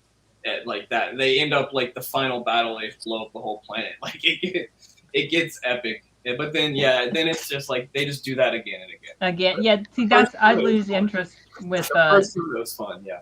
shows when they It's do like that. they kind of run out of Ideas. like that's the issue with today. Like that's kind of the same thing with these remakes of films, that they're running out of ideas. They just go back to something that's already a classic and just Yeah. redo it again, except in their own way. Like, you know, I heard they're gonna remake The Thing. Like, why do you want to remake The Thing? It's already Again? good. Again, they just remade it like 10 years ago. Well, that was wasn't a remake. prequel. It That was a prequel. Oh, Yeah. okay. Yeah. But they She want to also go had the back thing to from the like the 50s. But Yeah, that was Kinda the loosely. original. yeah, but the way I don't know, John Carpenter's way was Perfect. interesting. I love John Carpenter's thing. Yeah, you don't need Mhm. to do it. It's like Um, they do like it. I don't know. They want the name brand recognition, but Yeah. definitely some of the best effects like ever, probably. More Probably. realistic, They're I pretty- guess you would say. Gnarly. Yeah. Now I know I've seen bits of this cartoon, but hey, Arnold started. I watched that a lot when it came out. I was Football head. at the right age, I guess. Wow, I didn't realize that show Yep. was that Although old. it was a I little, remember that. I don't know. I didn't love it. I just watched it. Yeah, Grimes, exactly. That's why I kind of ended up losing interest in in The a way. Walking Dead. Yeah, The Walking Dead was the Really same cool. thing First. over and over. The formula just rinse We're gonna and move to repeat. this town, then and there's we're gonna bad have a guy, conflict we're with gonna- it. Yeah, just We're gonna move to this town. Like the I'm first Yeah, like- what 2-3 seasons, good. but we're really good. Yeah. Yeah. it's like but- all right, we It's get it. kind of this like that's why I liked the first season of Fear the Walking Dead. It was like a refresh because it focused more on when society was like where we're living right now before the When it was having its before the collapse because of the apocalypse. zombie Yeah, outbreak. and it actually that season made me more scared than the original because you know what if that happened for real? You just live your the ordinary depiction life of and society falling Yeah. apart And- was it causes mayhem. The Blue's Clues song. There is a show I wanted to bring up before I forget. I absolutely love this show, and that was I didn't realize that it started in '96, and that was Forensic Files. Have you guys watched that? Oh, that started in I've '96. never been a big. I might have seen true some crime episodes. fan. Like it is No? interesting, but I just don't really go out of my way to watch. Yeah, I'm sure I've seen some episodes. It's like They- different. It's not like a is it like It's just a- documentary sort of? Or- Yeah, kind of like a Yeah, true yeah, crime documentary okay. type thing. Yeah, I've and probably they- seen several. It's like 30-minute episodes, and Yep. they do a snapshot of a particular case. And one of the things that I felt like made it really distinctive was the narrator. Yeah, it's always on late at night. It's kind of eerie. Like, He has a very dramatic yeah, emotion, like the emotion that he puts into it when he's doing the narrating, and Yeah. he did, that show went on until 2011. Started in 96 and went on until now they kind of rebooted it, but right. it doesn't have the same. I don't know. it Well, just because doesn't he feel- died. Yeah, he died Really? in 2016. Fun Yeah. fact: he actually was actually a World War II veteran that was on D-Day. Me too, Glenn. Oh wow. Oh yeah, that's right. Yeah, No, he no. You survived told me that. about. Yeah. He And I lived. think He was like in his 90s, I think, when he died. I think he did his Has to recordings be. at 2016. Yeah. Yeah, he it's a actually good. did good he show. actually did his recordings at home. Yeah, he did. He did them at home. Hmm. Which is kind of interesting because back in the day that was not really something. Mm-mm. If you had to narrate or do whatever, you had to go into the studio. Well, Right. now they're doing it for Funimation. Now a lot of people, yeah. But a he lot was of those the shows first. on- I guess you could say he was the first. I don't know if he was the first, but he was certainly. It was certainly pretty unusual. So I thought that was kind of interesting. Yeah. Yeah, we talked about X-Files in one of the other live streams. Sorry, Arturo, go ahead. Mobile Suit Gundam. One of the Mobile Suit Gundam shows came out this year, and that I would say that was another big franchise. If you want a realistic robot anime, We're forgetting the best show from this year. What? Everybody Loves Raymond. Oh yeah, I saw that. I was going to That's bring that great, up. I yeah. never really watched that Oh, show. so good. Just a Um, classic sitcom. You don't really get good sitcoms anymore, or any sitcoms hardly. Oh. Yeah, that one's listed up at the top here. Yeah, Oh, that's Third Spin Rock from City the too. Spin City. What was Yeah, it? I saw that. That was Michael J. Fox was in that, right? Mm-hmm. And then also Third Rock from the Sun. I remember that film. I remember that show, but never really watched that one, and never really got into Everybody Loves Raymond either. Mm. But I know it was pretty Funny. popular. I think it kind of annoyed me because he was always portrayed as this bumbling dummy, and the Yeah. wife was just the smart, one who was just kind of like constantly putting him down because of how stupid he was. And I don't really care too much for that formula. So I was like, I just didn't really like it. Yeah, I don't know. I always. But I know it always was on popular. whenever I was a kid, so I just kind of grew up. It was watching popular. I think my mom and dad had watched some of them. They liked it. I didn't watch. There was the Donkey Kong Country TV show. Oh, jeez. Sure, that made I headways back in the vaguely day. remembered that. Like they were 3D title. though. Sure, they want some enemies. I think Corey, you have one of the VHSs, right? Or Yeah, but I No. think it's like a movie of it. I do remember Millennium watching came that out back in the day. in '96. I had forgotten about that. Millennium was a. I thought it was a. Was it an X-Files spinoff? With Lance Henriksen. Mm-hmm. It was all right. It only lasted for like 3 years, and I remember I enjoyed the episodes that I saw. It's pretty dark. Dexter's Laboratory came out in '96. wait, it did? Judge Judy came Huh. out in '96. Judge Judy. Quack Okay. Pack. Mighty I've never heard of- Ducks, I think. Yeah. Oh, Profiler started in '96. I actually really enjoyed that show. That was the girl who was like a detective, but she was psychic, and she would profile people. That was a lot Another of anime. Did Power Rangers start this year? um. I feel like that'd been earlier, but maybe it did. Maybe. Well, hold on. I think this might have been another season of it. I think. Yeah. Sorry. The Hulk, No. the Incredible Hulk. Fringe. I think cartoon started. Oh, has Mark Hamill in it. No, Gregory Fringe. That was not in '96. That was like in the 2000s. If that's the same Fringe that you're referring to, so I'm trying to catch up with it. First, got into that show too, being a kid from the '80s, into Voltron and Transformers. Speaking of Transformers, that movie is coming to our local theater, the one from yeah. '87. I Yeah, actually am interested to go watch that. They got a cool poster for it at That's my true, theater. Cool. You going to try to actually. snag it? No, Matt Air got it before Oh, I did. he got it. Okay. I mean, I was thinking about it, Forgot about. and Lovely then Susan. Matt and I would talk about it. I'm like, yeah, he could have it. People, I know 2 people were jealous that I got the Demon Slayer poster. Oh. Mark Hamill still does a lot of good voice acting. Yeah, He's he still does. supremely talented. He was recently in Invincible. Yeah, that too. Mhm. I always see him as Joker. Yeah, I know. He's really good. Mm-hmm. Which I think. Oh wait, this was actually a year after Batman animated series ended. 95. Oh, really? It Oh, ended. yeah, that's right. It didn't last. There's a lot of episodes, but it actually didn't last a huge amount of time. I'm glad we got that collection because goodness, I think it's pretty pricey now. Is it really? Well, What is I would it? assume because it was like a limited Batman. edition. That's right. We got it after we ordered it after Kevin Conroy came to our local con, and it went on sale, and I think in October or something. So you gonna pull it out? Why, you want me to? Oh no, I thought that's what you were gonna. I thought that's what you were gonna do. Is that the son of Mark Hamill? Exactly, that is him.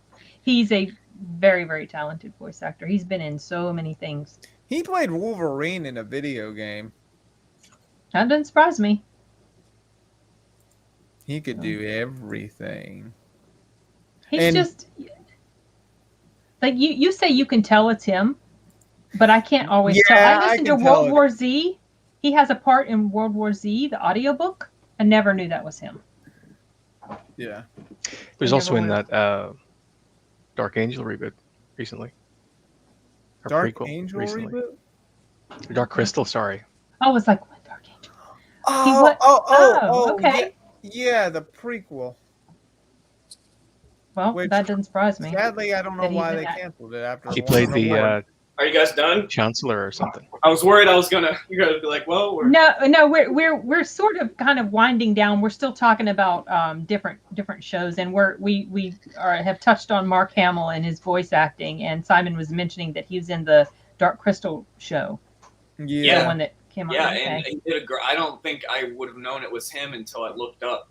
Right? See, yeah, I can tell. I can tell it's him. You're good at that, but I'm not. He can disguise his voice in such a way that He's really would good. never know. Except for Wolverine, there was a game, and I already mentioned this, but there was a game where he played Wolverine, and I think he changed his voice a little bit there. I mean, maybe if I listen back, maybe listen to it again, maybe I could, like it's him, but I don't know. He sounded very different as Wolverine.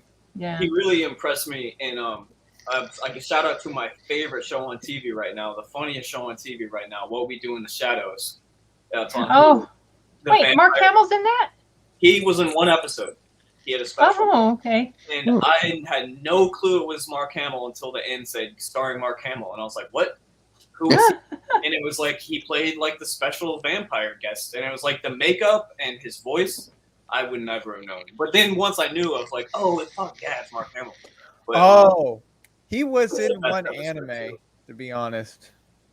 He was in one anime, and he actually did make his voice very gritty. That even I at first didn't know it was him. So that may have been one. I'm surprised he hasn't been in more anime, but he seems like he's in like the more American traditional animation. Well, with this anime, it was a Toonami original. It was a Toonami original, so that's probably why. I gotta mention, I'm really excited about a movie coming out. Mark Hamill has a big role in, I think, or at least a supporting role, because I've become a big fan of Bert Kreischer, the comedian, and he does. Oh yeah, that guy. He does when I first saw him, I was like, oh, this guy looks. The Machine. I looked like almost like what's that? Get Her Done kind of thing. Like, I like him, but I really like him. Even his personality, his stand-up's good. It's not the best. It's good. But his personality is so funny, and he does a podcast with Tom Segura, who I love. I love the podcast he does with his wife and Bert. I've been listening to those a lot. And Bert does one with Oh, wait, Tom does a few. Yeah, which one were you gonna say? The one with Bill Burr. Bert does. Yeah. That's the other Yeah, one. I heard about that. Yeah. Bill and Bert do a podcast. And Bert is filming a movie right now called The Machine, it's based on Oh his my story, The god. Machine. And Mark Hamill plays his dad. And he was Oh talking about jeez. on the podcast. He was talking about what it's like working with Mark Hamill and shit. Like, and he had some funny stories. Like, because Bert wants to be. Bert's like a dog, right? Like a golden retriever as a human, and he's just like, "Are we gonna be friends now, Mark?" And talk. And Mark's like, no. Like Mark's all like, "You're fun to work with, but we're not talking outside of this." But What? just as just being real. He's not being. No, he's not. I'm sure they'll talk. But Bert's like, "We're gonna talk all the time and be friends. You'll do the podcast." And he's like, "No, this is a job." I don't know. The way Bert told the story made it was funny. He was laughing. Oh gee.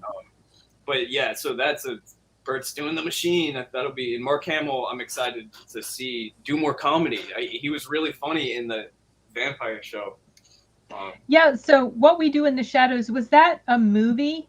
It was first? a movie, and the movie didn't hit for me. I watched the movie twice. I started it, and both times it's like it's just not funny to me. I don't know. I get it. They're vampires. They're vampires being weird. It was like so it wasn't what's it? Taika Waititi. Taika. I always say his name. Yeah. And Jermaine's awesome. Clement. At first I thought it was like, so it was vampires, right? So I was interested. And then I found out it's like a comedic. So I'm like, I don't know. So I never watched the movie. Then the show comes out and I thought it was the same people involved. And my brother has been buying the seasons on Vudu, and he was talking about how hilarious the show is, how good it is. It's the best. But I haven't gravitated toward it yet because I know it's comedic, but I've seen little clippets of it when I was watching like something on YouTube, and it does actually look kind of entertaining. Season 3 just started, and the 2 new episodes were just like, I was like, yes, it's still the best. Like, it's each season, I'm like, this might be a top 5 all-time show for me. It's already top 10 all-time comedy shows, and it might be. It's going up to top 5. It does the Office thing with like the looks through the camera. It has a lot of really funny characters who are really funny for different reasons, and it's just, I'm laughing all the time. I love that show. What makes it better than what makes it more effective for you than the movie? I really can't say, other than the movie just felt almost like, it just felt like, isn't it funny that they're vampires and they're being silly? You know, kind of a really broad sense. And in the show, it's way more of what I like, which is specific. It's character comedy, which is like, these people are funny because it's not so much about the jokes that are landing, which there are lots of really good jokes. It's just the ambiance of all these really funny characters. And so it's not so much like the vampire jokes are funny. It's like all the characters are really funny, you know, different types of idiots. And they just happen to be vampires. That it's almost like the fact they're vampires isn't where the comedy. They play it up in a lot of interesting ways. There's really good special effects. The special effects of the makeup and the production is better than most movies from the 90s or even the last 20 whatever. Like, it's really good quality, and that makes it a lot better because you're never like, oh, this is kind of lame. Like, really good quality for the production. And yeah, the joke, it just feels more natural. It doesn't feel like they're trying so hard. Like, the movie felt like they were kind of like, people are going to think it's so funny because it's vampires, but they're being goofy. And it's just like, they kept hitting that note over and over. And the show is way more nuanced, which is way more like, it's the subtleties to me. Why I think it's so great is the characters are so funny in their personalities. They're idiots, but they're really interesting. Do you have to watch the movie to be able to? I never watched the movie. I started. Oh, you never. Okay. You never. Times. Like, this is like 20 minutes in. I was like, I'm not laughing. Okay. Are they the same characters? No, it's a whole new cast. The movie had Taika Waititi and Jermaine Clement, and they just produced. They may have produced the show. They had a guest role in 1 or 2 episodes, but no, it's a whole new cast from the movie. Okay. Yeah. But are they the same characters or are they different characters? I believe they're different characters. Okay. I believe. Honestly, don't remember the movie at all. Like, I believe they're different characters. Yeah. Okay. Movie, you don't have to have seen the movie. It's really. So, how would we score 96? Really I'd good. say it's pretty good. It's got some decent films. I mean, This was another one of those difficult ones for me to because there were so many. Well, this is one where I had a lot of films to mention. So this one was kind of ranks up there. I don't know if it ranks up there at the very top for me, I want to but be still pretty conservative solid. and say 7. I'm going to be 7. conservative because it had a ton of likable movies, but Mhm. not a whole lot of lovable movies for me personally. So really good year, but maybe out of 5 stars, 3.5. a 3. Right. You can't do a half on a 5-star rating. Why not? Who says you And then can't? it's a 10-star rating. And a 10 Or you star could rating, you no could one just say uses it's pretty 4 good. or 5. Pretty good. It's pretty good. It's yeah, it is between a 3 or a 4, but I don't. To be really harsh, I could say it's a 3, but I'm in a better mood. It's a 4. I don't know. It's a Okay. 3.5. It's a 7. That's how I rank it. So what do you think, Simon? How would you rank this year? Oh, Simon fell asleep. You fell asleep. He probably did, poor guy. It's like middle of the morning over there. Oh, It's not at all. Maybe we shouldn't talk too loud. We don't want to wake him up. Oh, sorry, I was making a coffee. Oh, oh, I thought you fell asleep. I thought you said I was asking you what you rated the year, and there was nothing. I was like, "Oh, Simon's falling asleep." It's 0. Now my headset cuts out when I'm in the kitchen, so I heard Oh, snippets okay. of the conversation. I'll give it an 84 out of 137. Wait a second. Don't make me have to think Was that that hard right 78? now. I'll give it 7.5. Okay, so, okay, yeah. so decent. sort of around the area, Colin gave it like a 7. Mm-hmm. So Lots of good movies, only one great one. yeah, Train yeah. spotting. Mm-hmm. That's kind of where Colin is. I sort of feel similar. I don't think it was the worst year, but I think there were a lot of fun films. But like I said, because I had trouble with, like, let's say number 3, I could switch it out. Yeah. That tells me that's not like a solid, you know. Yeah, so I wasn't like there's Right. 4 must-haves. You know, I Yeah. haven't. There's been. I don't know if there's been a year where I was like, I've got to have a top 4. Like, I feel like most of them 3 has been enough for the movies Yeah. I love. Yeah. But I think it's gonna go up as we go. I think As we get 97 closer to and 99 for sure. 99, yeah. So what about you, Corey? How would you rate it? I mean, I don't know. Maybe I should have looked more, but usually I'm pretty good at knowing like what I like and what year it comes out. So to me, that it's middle pack. I'll give it a 6. Okay. Well, it's kind of hard for you to judge, Arturo, because you have seen so few films from I the think 90s. it's pretty good because it's got some pretty decent films.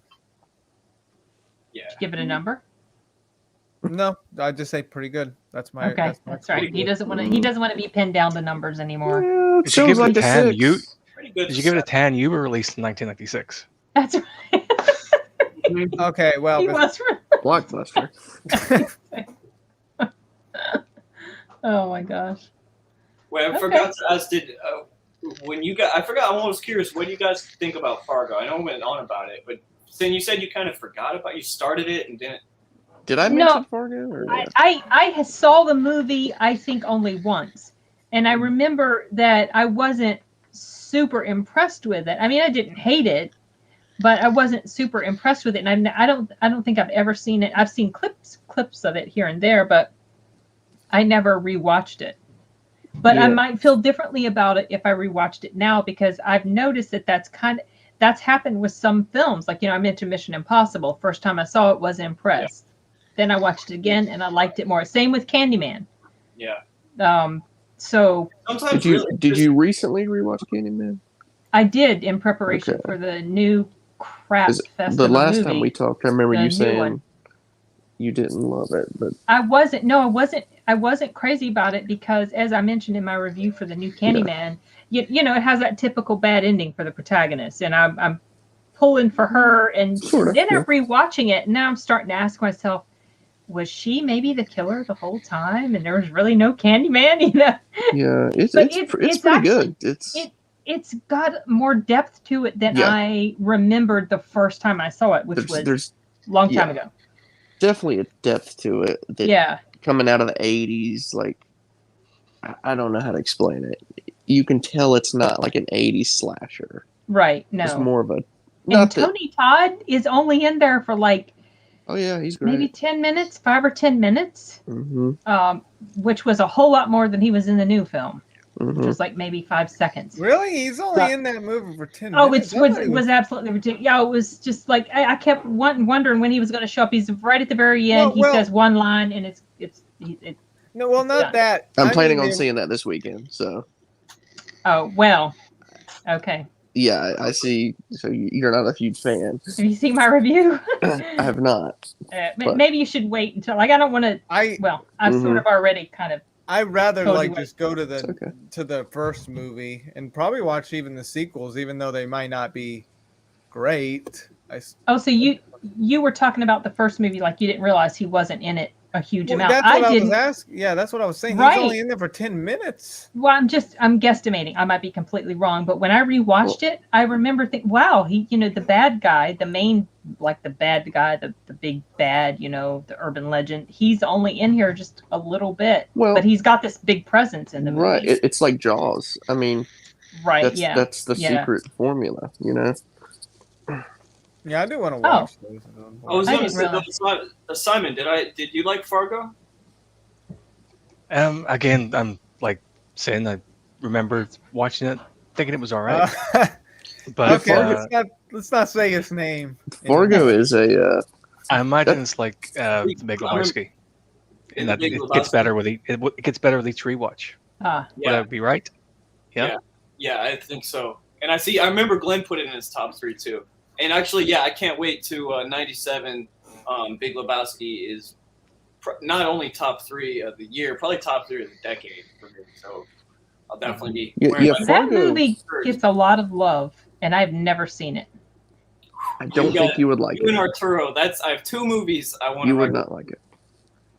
Corey knows me. Corey's you- like you- you would not like it. You would find some parts I think really funny, but as a whole, for some reason, I don't think you would like it. But I That's think there probably would be. why I haven't. I can see that it's a little bit pointlessly. It's a little pointless. The movie's Mhm. pointless. There's not much of. Well, Yeah. I shouldn't say that. There is a plot, so There's a But plot. It's a really good sort of comfort blanket movie just to stick on in the background and But yeah, Fargo. live with those characters for a little while. The first time I watched Fargo, Wow. didn't love it, but the second time I watched Fargo, I'm like, okay, this is kind of tense. Yeah, You're on kind of on edge. get better Mm.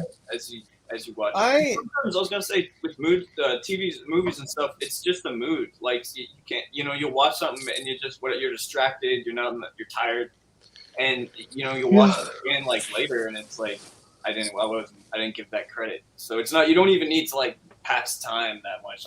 Like years don't have to go by. There's been a lot of movies like that. Definitely worth a So- rewatch. So I guess I need to hear some recommendations for 97. I already know one I want to watch with Harrison Ford. 7 films. Wait. Air Force One? For yeah, I sure. want to watch that. Batman and Robin. Oh gosh. No, I don't want to watch. You don't need to watch that. LA Confidential. Yeah, that's, I was trying to. Man, that's 97. that has- That's I think that's the first time I saw Russell Crowe in a movie. Probably. Was L.A. Confidential, because I saw that Really before I good. saw the Quick and the. Oh, Selena, Arturo, the Selena movie. Yeah. LA Confidential. Really. Con Air, Really- Con Air, and Face Off. Put the bunny in the box. Not Face Off. Not the Con Air more than Face Off. Oh, I that love movie. Face Off. That's the one with Nicolas Cage, right? The one where they're on Nick the Cage plane? and John Travolta, and then of course Con Air is also Nicolas Cage. He had 2 Yeah, movies that year. They replayed that on some channel. I remember seeing bits of it. I didn't know what it was about, except they had Nicolas Cage and they were on a plane and something about this Yep. bunny. There's If- just. Sorry, go ahead. I was just gonna say, if Commando is like the great '80s cheesy action, Con Air is the great '90s cheesy action. If that makes any It was sense. a fun film. It's Yeah. I love it Con Air. was enjoyable. So I think Oh. Face Off is a little bit less so, but it just reminds me of I listen to a lot of Opie and Anthony, Patrice O'Neill and Opie and Anthony, and there's a moment where Patrice is talking about, is like, yeah, Face Off is good, and then like Jim Norton and the others tell him about how dumb it is, and they break it down, all these scenes, and by the end Patrice is laughing like, oh my god, Face Off sucks, they tricked me. And I think of that all the time when I hear Face Off. I think of that. But yeah, it's got a good action though, and Con Air is awesome. But I was gonna say, Arturo, I watched your noir detective game. What was it? The LA yeah. Noir? Oh, the review. yeah, LA Yeah. Noir. And that if you like that game at all, dude, LA Confidential is the movie. It's such a good movie. Like, of any movie or show that takes place in like that time period, that's the best by far. Is It's that really the good. one where they? I've only come seen to it the- once. No, like That's I Kevin remember seeing a Spacey, clip- right? I saw Mhm. a clip. Mhm. I saw a clip where they go in this like kind of bar or like where wherever you get your breakfast, and there's like a bunch of dead bodies. Is that the one you're talking about, or am I mistaken? I can't remember that scene. Maybe like they're the detectives checking it out. I don't Well, remember. It's like they come in, or they go maybe in the back of the room, and there's like all these dead bodies just piled up, like it was a massacre. I don't know if that's the film you're talking about. I don't. I just know that film did come out in '97, so that's why I was thinking, is that the film? I don't remember that scene. I think LA Confidential, the main thing I remember from it was, well, Kim Basinger was in it. Russell Crowe. Was Cromwell in it too? Mm-hmm. Okay. And Kevin Spacey and, Guy Pearce, who's awesome. oh, I forgot Guy Pearce was in it. And I thought my main memory of it is that it was about corruption. Yeah, crime, That's- cops. Okay. Crime, corruption. Danny Yeah. DeVito as well. Oh, What? goodness. Danny DeVito. Oh yeah, Hollywood. Yeah, I mean, yeah, it's really, really good movie. I also highly recommend that one. I forgot that. 97, I think, is gonna have even more. 97 has, okay, I was also going to mention Oh, Liar, yeah. Liar. Oh, Liar, yeah. Liar, Yeah, Arturelia. yeah. Oh yeah, Of course, and Your favorite anime. movie, Titanic. Oh, gosh. Well, End of Evangelion, Mom. oh, Wah, wah, I don't like wah. Evangelion. I think I The need to Fifth wa- I- Element was fun. I do need to wait. What? The Fifth Element was there's Okay, I was just gonna say The Fifth Element is not only top 3 for 97, that might be top 3 for the decade for me as well. Fifth Element, I love that movie so much. You know what? I think this will give me a good excuse to watch End of Evangelion again, just to see how effed up no, it was. jeez. Because But I've you've already been wanting. seen that. I did, but I need to watch it again to do a review for it, because that's one that I need to do a review for the I'm gonna have to original. refresh my. There are a lot of films from So this year. Air Force One, the one that Oh, Dante's Peak. That was fun. And Volcano, both Volcano movies came out, and like, Oh yeah, that's the one. Volcano's the one with Tommy Lee Jones, right? yeah, Yeah. I like that Okay. one more because they were in the city. It was weirder, like a volcano Yeah. out in the middle of LA or Chicago or whatever. Right. Yeah. Oh, Absolute Power. That's a good film. Clint Eastwood. Oh, Gene But Hackman. I think LA Confidential for sure. You should watch that one. Private Parts is a lot of fun. Oh, Howard Stern. Oh, movie, yeah. Howard Stern. I Yeah. never saw that movie. Well, there's I a highly lot. recommend Big Lebowski too. Although I don't know if that would be your cup of tea, Arturo. I don't know how much you're into comedy movies. Or like, it Mm-mm. depends. It just that- Yeah, a lot depends of it depends for him. Yeah. I it's think. kind of a quirky comedy. Like, it's not as black comedy. A little bit of dark humor, but it's a weird movie. But I love it. But Fifth Element too. You said you liked that one, Sam? Yeah, that was a fun film. I think I've only seen it once all the way through, but I remember enjoying it. I watched it many times over the years, and it's always good. I think it's a great Gary Oldman role. It's just it's a more fun, colorful, kind of feel good sci-fi futuristic movie. So many of them are kind of more bleak and stuff, and this is more like fun. It has more of like an optimistic. It was zany and crazy in some places. Chris I Rock really was just like it. insane in there. Chris Tucker. Chris Tucker. Oh my gosh, Chris Super Rock. Green. Listen to Super Green. Super Green. Yeah. me. Yeah. Super Green. Yeah. Mold. I thought there was another Gosh. 90s film that came out that I recognized. There's a lot, Arturo. We're gonna have to you're gonna have to take some time to watch You have to take a some few time of off these. work. Yeah, take some time off work. I do have 4 days off, so we could. Oh, watched Yeah, it that's yesterday. true. That's crazy. It's been a couple of years, but I'm about due for a rewatch of that one. A rewatch of The Fifth Element. So yeah, it's been decades probably since I saw it. The only thing about Selena, though, I know how. Well, I mean, we all know how that goes. Depressing. Yeah, I would think. it's obviously a shorter snapshot sort of portrayal of Selena than the series. I feel like I like the series better, the More. Netflix series better. I'm not super crazy about Jennifer Lopez, and I don't feel like she did a spectacular job. I was glad when the movie came out because her story was being told, but it's worth a watch if you're interested in a shorter version of events. Jesus Christ! What? I just looked at like the first 20 movies for '97. I'm like, oh, I'm gonna need more than a top 3 here. Like, right there's Sorry, Colin. oh No It is top. stacked. No top 5. Just Yes. top 3. have you? Okay, Arturo. Tarantino has a movie in '97. You might want to check out Jackie Brown. Oh, yeah, that's- I've heard of that. Yeah. I've heard of Oh, that. it's worth watching. that's the first Tarantino movie I think I ever saw. Yeah. For And sure. I think that's the one I mentioned where The isn't girl- like the FBI Michael Keaton agent in or that? something? Michael that Keaton, show, and his character shows up in another movie as the same guy. because That's the one with it's written by the author. It's the only movie Tarantino directed where like he wrote the screenplay based off a book someone else okay. wrote. Okay. All the rest of his movies are complete originals. But Okay. Jackie Brown is based off a book that dude wrote where that character's in like other versions of the book or other stories with that. Yeah. Well, it took me off guard when I saw him show up. I think the movie it was a Jennifer Lopez George Clooney movie. I can't remember the name of it now, but I think Michael Keaton's character showed up in that, and I was like, wait, this is really confusing. He's like that same guy from this totally other movie. And then I researched, and I'm pretty sure that's the one I researched and found that he is the same guy. I didn't realize it was a stories or books or whatever that had been written by this particular author. Yeah. Out of Sight.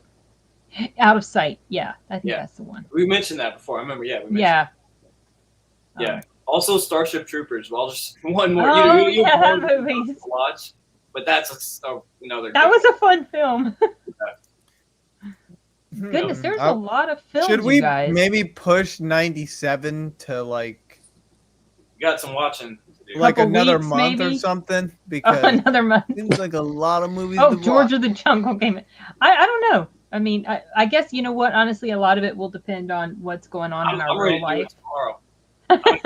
I'm just like, while looking at this list, I'm like, oh, I want to talk about all these movies. And it does get you excited You about want to do films. it to now? talk about these. Well, Yeah. yeah. Yeah. I wish I had so much more time to watch so many more films. I totally would. Game over, man. Oh, Event Horizon came out in 97. Oh, that's a great one. Okay, y'all. I'm about Or to the head game. off of here. David Alright. Fincher. Say what? It's, okay. it's See late you, for Corey. me. Yeah. Yeah. Sorry All about right, let that. me know See about you, Corey. 97. Okay, we will. Bye, y'all. Bye, Corey.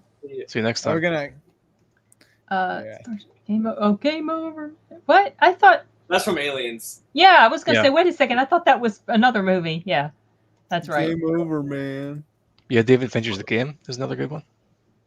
The Which game. one? Yeah. You say the game? The That's Game. Michael The Game. Douglas, right? It is, yeah. I saw that movie one time, and don't And remember a whole lot about it. Yeah, go Boogie ahead. Nights. Boogie Nights. Boogie Nights. What? Oh yeah. Oh, Boogie Nights. I've never seen that Mark. film. Yeah, that was a good one. And was Philip Seymour Hoffman was in that too, wasn't he? Yeah. Man, see, Hoffman, he was in Big Lebowski. He just was really good. He made so many roles memorable. Like, that could have just been a forgettable role that he made memorable. He was really good. Yeah, Boogie Nights, another good movie. As good as it gets. Kind of schmaltzy, but Jack Nicholson makes it. Oh yeah, that and Helen Hunt, Mhm. right? I watched that movie several times back in the day. Actually, I enjoyed it. It's not something I've returned to for a while, but I remember I watched it. quite a That bit. line, "You make me want to be a better man," or something. Yeah. That's right. Goodwill Hunts. Okay, now I'm just kidding. I can just list all these. Yeah, movies. I'm looking through so many of these here. Yeah, there's a Wow. lot. There is a lot. There was also a film with Harrison Ford and Brad Pitt. I just scrolled past that. I saw that once. I remember not liking it as much as I thought I was going to like The it. Devil's Own. Yeah, that Yeah. one. It's an IRA drama. Yeah. I guess I don't know why I wasn't super crazy about it. I don't know if it just felt like maybe the chemistry with Pitt and Harrison just didn't, to me, that just didn't feel like it meshed Yeah, it very wasn't that well. Okay, see, so it's not just me. That's just sometimes I don't. I have these first impressions that many years later can change. So sometimes I'm not sure if I would feel the same. But Plus, Oliver, or what am I talking about? I'm reading Wikipedia here, and I was reading Oliver Twist. Brad Pitt's accent was fucking awful. Was it really? Yeah. See, I wouldn't know. Yeah, I wouldn't. I remember that that was the theme. He was like from Ireland or something, but I don't remember much about the plot. Oh, the Jackal. I remember I liked the Jackal with Bruce Willis. Richard Gere, another movie. Jack Black popped in for a minute to get his arm blown off by a high-powered gun. Which one? I believe that was the Jackal with Richard Gere. Was he in the Jackal? Hold on, let me. Yeah, it was. Oh, Sidney Poitier was in the Jackal. I completely forgot he was in. J.K. Simmons. Oh wow, that's another movie I only saw once. I remember I liked it, but I haven't seen it again. Yeah, when Jack Black got his arm blown off, it freaked me out. Pretty gory. I forgot he was in that. Oh, Alien Resurrection. Wow. Scream 2, Arturo. Scream 2. 97. I did not realize it came out the next year. Yeah, it was a hot property, man. Yeah, it was pretty fun. I liked it. Yeah. I've actually liked all of them. The second one, though, that's the thing. I haven't liked any of them. I don't see what like the second people say in it. Scream movie. No one likes it. Oh, see, I liked it okay, and you don't like it. You don't like them at all, son. I've never seen what people say in them. They just Really? It seems too corny for me. Really? Being It's just too lighthearted. It's so lighthearted that there's just no drama in it for me. You know, there's no juxtaposition because it's just kind of all gray. I feel that way about a lot of horror movies. I think the Scream movies hit because I was at that right age, the young teenage age that they really shoot for. Where that just happened to be like my time was Scream, and so yeah, I liked them. I mean, horror. It depends on how well a horror story is written, because nowadays it's kind of cliche. I mean, they do have a formula, but I think what made it stand out was because it was self-aware, and it was also comedic, and it wasn't a combination that you saw a lot of times in movies in general, but also like a horror movie. And that's like the only good recent horror horror series is The Conjuring, but in all honesty, a lot of horror movies in general, they feel like I've been there, done that. You know? Well, most of them suck. That's just the way it is, but I still like to watch them. Yeah. Simon, there's a question here for you. I just replied to it. Oh yeah, you answered it. Sorry. Okay.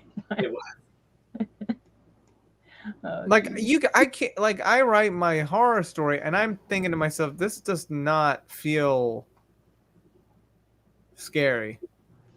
Like most of these horror films that we get are just like jump scares than anything. They don't feel scary, you know? Tension is hard. It's like it's the best feeling, but it's the hardest one to create for people. I don't know, to not make it cheap, but like Simon. Oh, okay, sorry. That's why I think Fargo is so good. Simon, have you seen the Fargo TV series? Would you watch those? No. But speaking of horror, the Babadook was brought up earlier. Yeah. I loved that. Yeah. When I was 8 years old, I walked to my mother and she was snoring. And usually if you nudge her, she would wake up. But she didn't this time. So I rolled her over and she looked through me with dead, glassy eyes and there was blood pouring from her mouth. What? She'd had some sort of seizure and went to the hospital. And when she came back, she was a completely different person. Well, that's intense. Oh dude. my gosh. And you It were was just like- a kid. Yeah, it was some invasions of the body snatchers shit. Like And, 8 years old, that's really intense, man. Yeah. But yeah, the Babadook completely summed up that experience. Of the thing that caused her seizure was stress because 4 of her family members died, including her father. So the Babadook completely summed up that experience for me. Wow. So And your mom had a stress-induced seizure. yeah, Oh, wow. Wow. and it was very rare, completely retrograde amnesia. What happened is that she basically had to be re-socialized. I later found out that the most violent demographic on Earth are toddlers. They can't cause any damage, but they have zero impulse control. Right. And it was the same with her, Oh, except she man. was almost 6 feet. So Wow. I Oh, my never heard goodness. of that it happening. reminds me of my childhood. The Oh, Babadook. jeez. Goodness. I'm sorry you had to go through that, dude. That sucks. That's so sad. I'm so sorry about that. What an awful experience to have as a kid. Yeah. Jeez. Damn. I have never heard of you having a seizure with a lot of stress. Stress can Yeah. do some very bad things to the body. Well, yeah, I know it Yeah. does, but I never heard of it causing a seizure. It can give you a heart attack, Arturo. Mhm. Well, and human So, physiology is It's- so different and complicated, and there's so Yeah. much going on with everyone and all the different things. It's like that video you watched that I recommended, the cortisol one. yeah. Prolonged Right. exposure to cortisol. Mm, Prolonged exposure to cortisol completely wrecks the body. yeah. Oh, It man. changes the DNA and everything. It was kind of freaky. That's the dude. The body is not set. You're not and that's who from you hit maturity, and that's your body's always changing. Hmm. Yeah. My sister is having this fucking illness syndrome, and I'm reading about it, and it's just how you have to use your mind and certain neurons. She's lost all sense of balance and stuff, and it's because she's not orienting herself and her balance. It's something you take for granted. I'm a human, I can do that, but sitting around all the time, never really being active, it's her brain got atrophied orienting herself. So now she has a syndrome where she gets dizzy a lot, and it's to get better, she has to work up those muscles, those neurons and synapses in her brain that do work, the balance orientation work for yourself. Because that's everything. You're always your whole body is all these systems that you can't just stop them. You have to. Yeah. The brain is a machine that constantly redefines normality. That is why optical illusions work. Or if you stare at Yeah. you've seen those pictures where there's a The color on each images? side, or there's a color on Yeah. each side, and then they bring up a black and white image, and it looks like it's color. Oh, I'm okay. I'm looking not. for those, but I thought you were talking about the crazy. pictures where there's a 3D image inside what you're looking Yeah, at. those just two. looks- The yeah, it's stereograph. crazy. I don't know what they're called, but it's I think it's fascinating. stereograph. Not everybody can see those either. Yeah. Look through and see the picture. You have to do There's There's something. actually a really good TED talk by Bo Lotto on optical illusions. TED Talk by Boat Lotto. Yeah, I'll write it in the chat. I'll write it in the public chat, actually. Cool. Yeah, that stuff Oh. is great one. You're oh shit. I am very limited by my perception. Yeah, it's interesting. think- There was a show called Brain Games or something. Oh, yeah. I can't remember that was fascinating. All I these little think- sorts of stuff like that. The your brain brain is can kind of do. the worst enemy of your body, to be honest. Yeah, it is. So I'm sitting here thinking about poor Scooter, and he has this thing going on with him, and he has no clue. When a human has something like that, the stress, they can make themselves sicker so it's just Yeah. Yeah, the brain can be your own worst enemy for sure. Sometimes So you gotta be in the moment. Mm. I'm sorry, Arturelia. Well, I mean, I was just gonna say, like,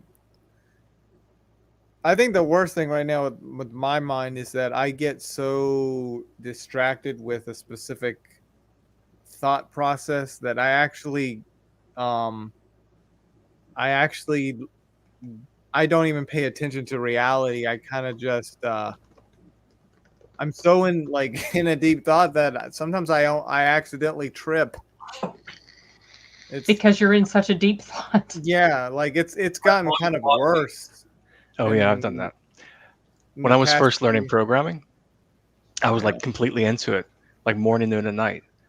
And one morning I woke up and I couldn't find my cigarettes. And I thought my girlfriend had smoked them because she did from time to time. And I was so fucking pissed at her because the first thing you wake up, you want a cigarette. Yeah. So we had a big argument. I said, "You're going to the store, get me new cigarettes." She's like, "I didn't smoke them. I swear I didn't smoke them." Oh, I said, no. "Fine." Eventually we compromise. I said, "Right, we'll both go. But after I get a coffee." So I go to the fridge, open up the fridge, Your and there are my cigarettes are in the cigarettes. Yeah. Yeah. I knew you were going to say that. You go to the fridge, there they are. I've done stupid crap like that, like put the milk in the pantry.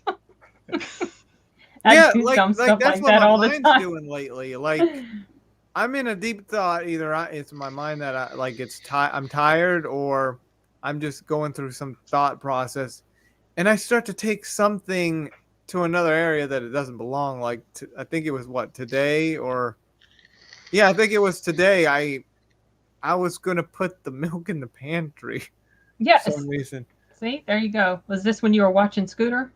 I When I think, was or maybe, gone? to be honest, I don't even remember. It could have been today or yesterday, but I just remembered I did that. I'm like, wait, what am I doing? You know. No, I do that too. But even I don't at think- work too, like I get distracted. Like, well, to be honest, I kind of also blame some of my OCD for this as well, because I get so upset with something, and then I get so distracted that I can't even hear I don't even know what my friend just said because I'm too distracted. Because you're so focused on, yeah. The one thing, yeah. And then I have these moments where it's like I'm reliving a specific thing, or I'm creating a specific reality in my brain. And I think it's kind of real too. If you know what I mean, it's kind of No, creepy. not exactly. You need to give me an example. I'm not exactly sure. like I am bringing a thought into my head, and I feel like it's kind of like reality in a way. I Even kind of though it isn't. react to it like It's real. reality. Yeah. Like maybe you get mad and it isn't even really something that happened. No, but I'm making it up in my head. Like if I was in a situation, I guess you could say. I mean, I imagine interactions and all sorts of. I have a vivid imagination and all, but as long as you just remember reality too. I don't know. You don't want to. I had mental illness, so it's like I would say you don't want to get too lost in your own thoughts to the point. It's just important to always be able to listen to other people. As soon as you start like only listening to yourself and not listening to other people, that's gonna send you down a bad road. So it's not bad to imagine, have imagine and whatever, be in your thoughts. But as soon as you start being like, no, my thoughts are more right than all of your thoughts, then it's kind of like it's just not gonna end well for you. So I would say That's certainly not an issue he has, I don't think. Well, he's oftentimes unsure as to whether you what need he's to always thinking is. it's good to listen and ask for opinions and talk and communicate. That's what I learned with mental illness is you don't want to like start just kind of like not communicating because you always think you're right. Like it's good to be confident in your thoughts, but you can't be too like. Well, yeah, that's the issue. Wait, what'd you say? My mind was somewhere else. Yeah, like that. I think that's my issue. Exactly. Simon. Like, but to be honest, in reality, though, I know I wouldn't really bring out my thoughts that way, but when I'm alone, it usually like takes over sometimes. Yeah, I read about a sometimes- condition the other day called aphantasia, where people don't have a mind's eye, so they can't actually picture things. Interesting. in their head, and they find that it makes them more resilient towards things like PTSD, and Yeah. they get over stuff a lot quicker because they can't Oh. live Oh. in those memories. And because Oh. I imagine, I definitely don't have that. I imagine that's more like animals. They just don't have the extra brain capabilities that they're imagining stuff and living in the past. And Well, I I mean, think but they can remember trauma. Animals that have been abused. Yeah. like that, but I don't know if they're. Who knows if they're imagining the trauma or if it's more like conditioned in a way. Not to, Yeah. they're not robotic. I love animals and they have lots of feelings. So that's what I think about. It's like animals are just more in the moment, And Yeah, Yeah. they kind of just they don't really they just do their thing. But Yeah. so like Scooter, when we first got him, he was 6 months old, and where he came from, he was not treated very well. yeah, And so he wasn't, because every time we would, and we knew this about the person that watched him anyway. I mean, he would leave Scooter outside by the highway hoping that Scooter would get hit Jesus. by a vehicle. And so when he came to our house first, when we would reach down to pet him, and he would just pee because he was just sure we were going to do so. So he hasn't done For a that in while. years. Yeah, he Yeah. did it for a long time, but he hasn't done it. He hasn't done it in many years. So now he's sort of been reconditioned to know we're not going to beat him and hurt him, But Well, Levi still thinks that, poor Levi. I swear and we've that had him dog. for a few years now. Yeah, dogs are so funny. I don't know. The brain's pretty interesting. Yeah. It's interesting. It's frustrating too. Yeah. Your own brain can be frustrating. Sometimes it is for me anyway. I just read. It's kind of related to this. I just read this really interesting book called The Inheritors by this dude. He wrote Lord of the Flies. It's a kind of famous book in movie. Oh, okay. I remember that book. And he wrote this book in The Inheritors, and it takes place from the perspective of Neanderthals. And so, it's very, he wrote in the 50s, and even today we don't know how they thought. So it's very, what this guy thought. But it's really interesting because it tries to kind of picture how they thought about things and talked about things. And there was a lot of that where it's like they would say, I have a picture, but it's like they didn't have as good of a mind's eye, but they were really in the moment all the time. It's a pretty interesting book. So I've been thinking about that, like, man, I want to be more like a Neanderthal. It's like I could relate to the character a lot, where it's just like, I don't think about that. I just want to play and move around. Like, yeah. That's a good book. That's interesting. The Lord of the Flies is the only one of his but I don't even remember his name. So No, I mean, William Golding. Yeah, that's it. Yep, I just read the book and I'm like, no, it's out. It's not important.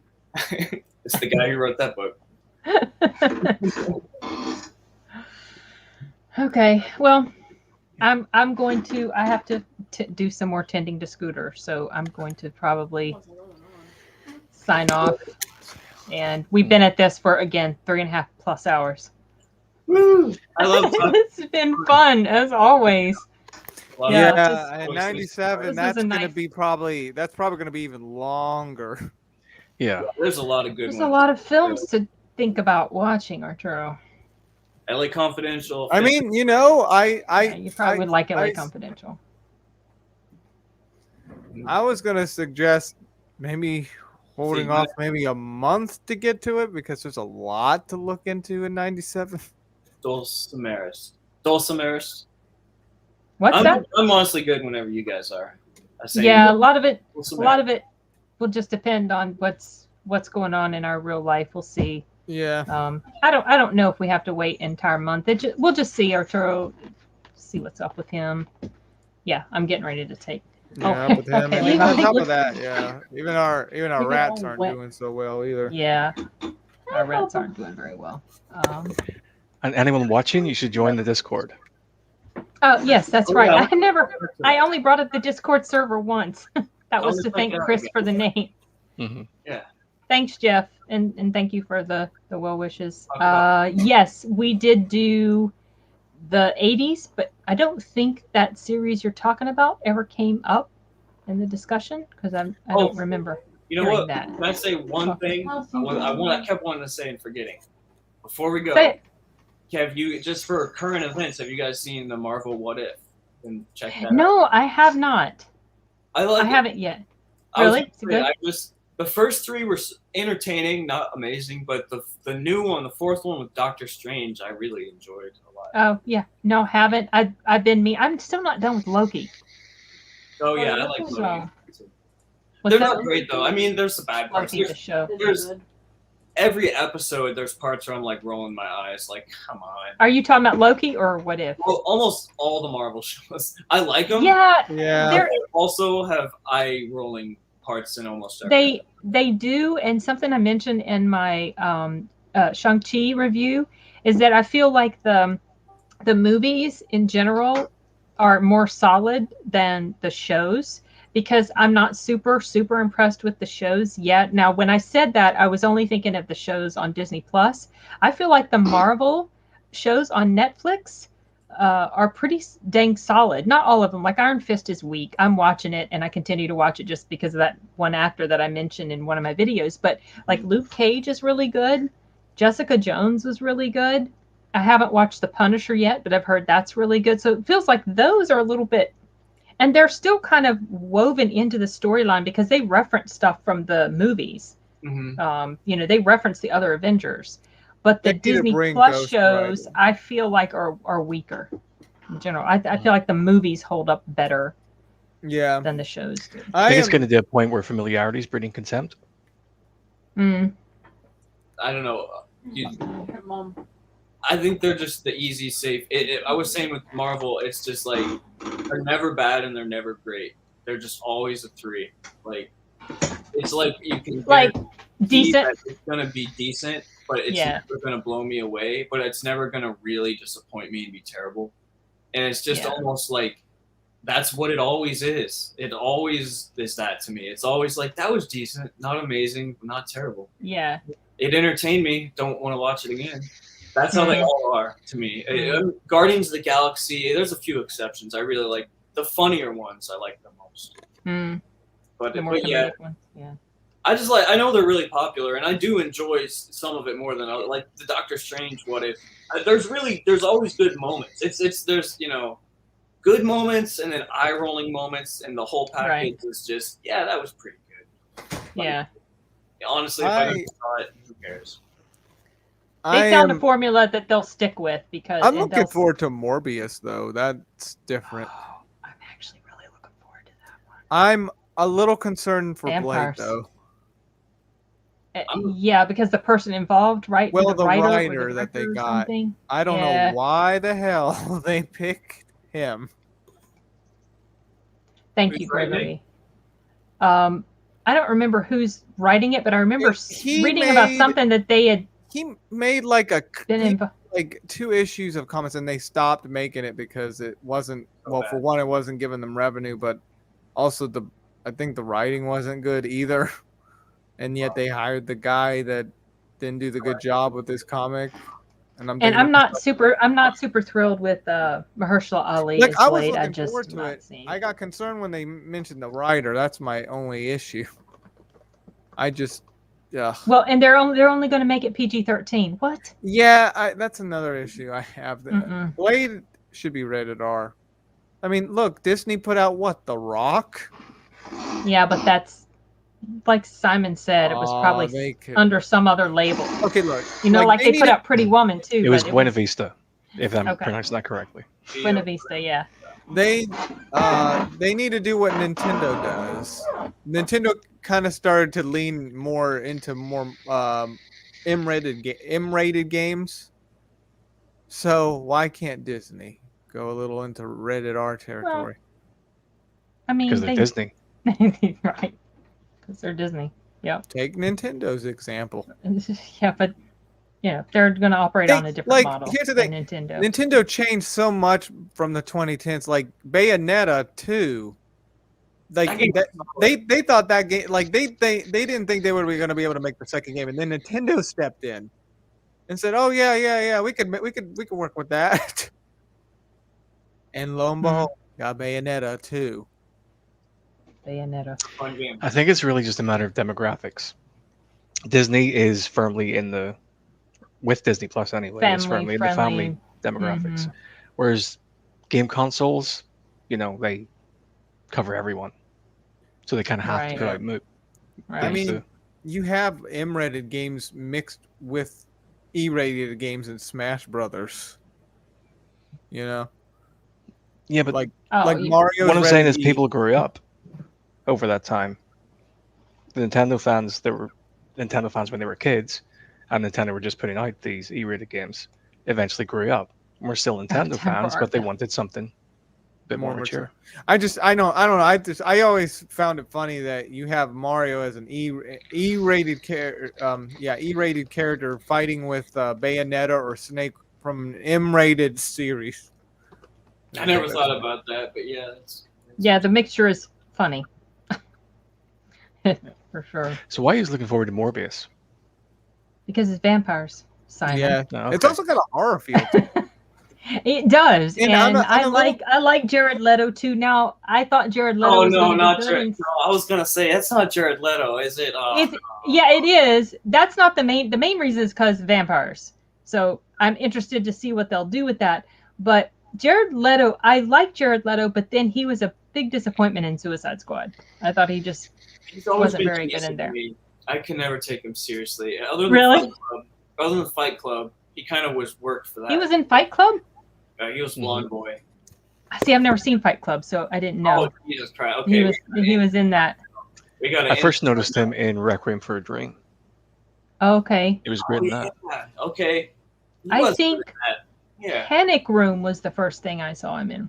Oh, Dreadlock, Jared Leto, and Panic Room. Yeah. Yeah. No. And then I didn't even know he was a musician too, a singer. I had no clue. He like hit. One of the. This is how I found out. This is how I found out because his band is one of my daughter's favorites. She did she made like an AMV, like a anime music video using one of their songs, Hurricane. And I was like, oh, that's him? What? 30 Seconds to Mars or something like that? Yeah, 30 Seconds to Mars. I had no clue. I don't listen to a lot of music. I know.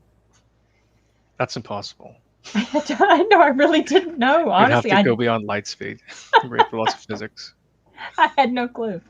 I also like the other day at work, during like a work meeting, like a hangout fun work meeting type thing on Discord, and we were just one of the guys was playing like a clip of something that we worked on in an audio thing, and then they played the original version, and they played it, and I'm like, what is that? And they about had conniption fits because how dare I not know Led Zeppelin when I heard it? I just don't listen to Led Zeppelin. Zeppelin songs, maybe Stairway to Heaven, but I don't even know. I don't know any Zeppelin. I couldn't tell you Led Zeppelin. I just don't listen to them. So yeah. But oh well.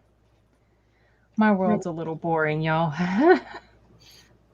So much writing about how he uncovered. Wait, what? Wait, what's this about? You talk. Oh yeah, this is a coast to coast. We're talking about coast to coast. Creepy little book. What's that? There was in the chat, someone said, time for Art Bell, guys. And so I mentioned it, but you listen to Coast too. They're doing like a replays of some of Art Bell's performance, like some of his episodes on whatever, Coast to Coast. Who's Art Bell? You don't know? No. No. It's a show here in the States. I'm pretty sure you could listen to it worldwide, but it's basically, they kind of touch on a little bit of everything. They do conspiracy theory stuff. Sometimes they talk about alien conspiracy theory, Bigfoot stuff, but they also talk about current events, political stuff. It's just kind of just like a very eclectic type of show. And it's fascinating. And I listen to it sometimes in the evening when I'm getting ready for bed or whatever. I turn it on. It's like, that's a really interesting. So he used to be the host of the show and he died a few years back, but they're replaying some of his older shows right now. Yeah. So, yep. Okay. Well, it is almost time for Scooter's next medicine, and I'm sure he's got to pee so bad because he's on prednisone. It's making him drink a lot of water. So, who's our you youngins? So I'm going to sign off. I have to. This was fun, you guys. Take off. It was very fun. I look forward to the next time. Simon, Arturo, Sin. Good night, everybody. Yep. Yep. Have a good night, one, y'all. guys. Take care. Have a good Have a good night.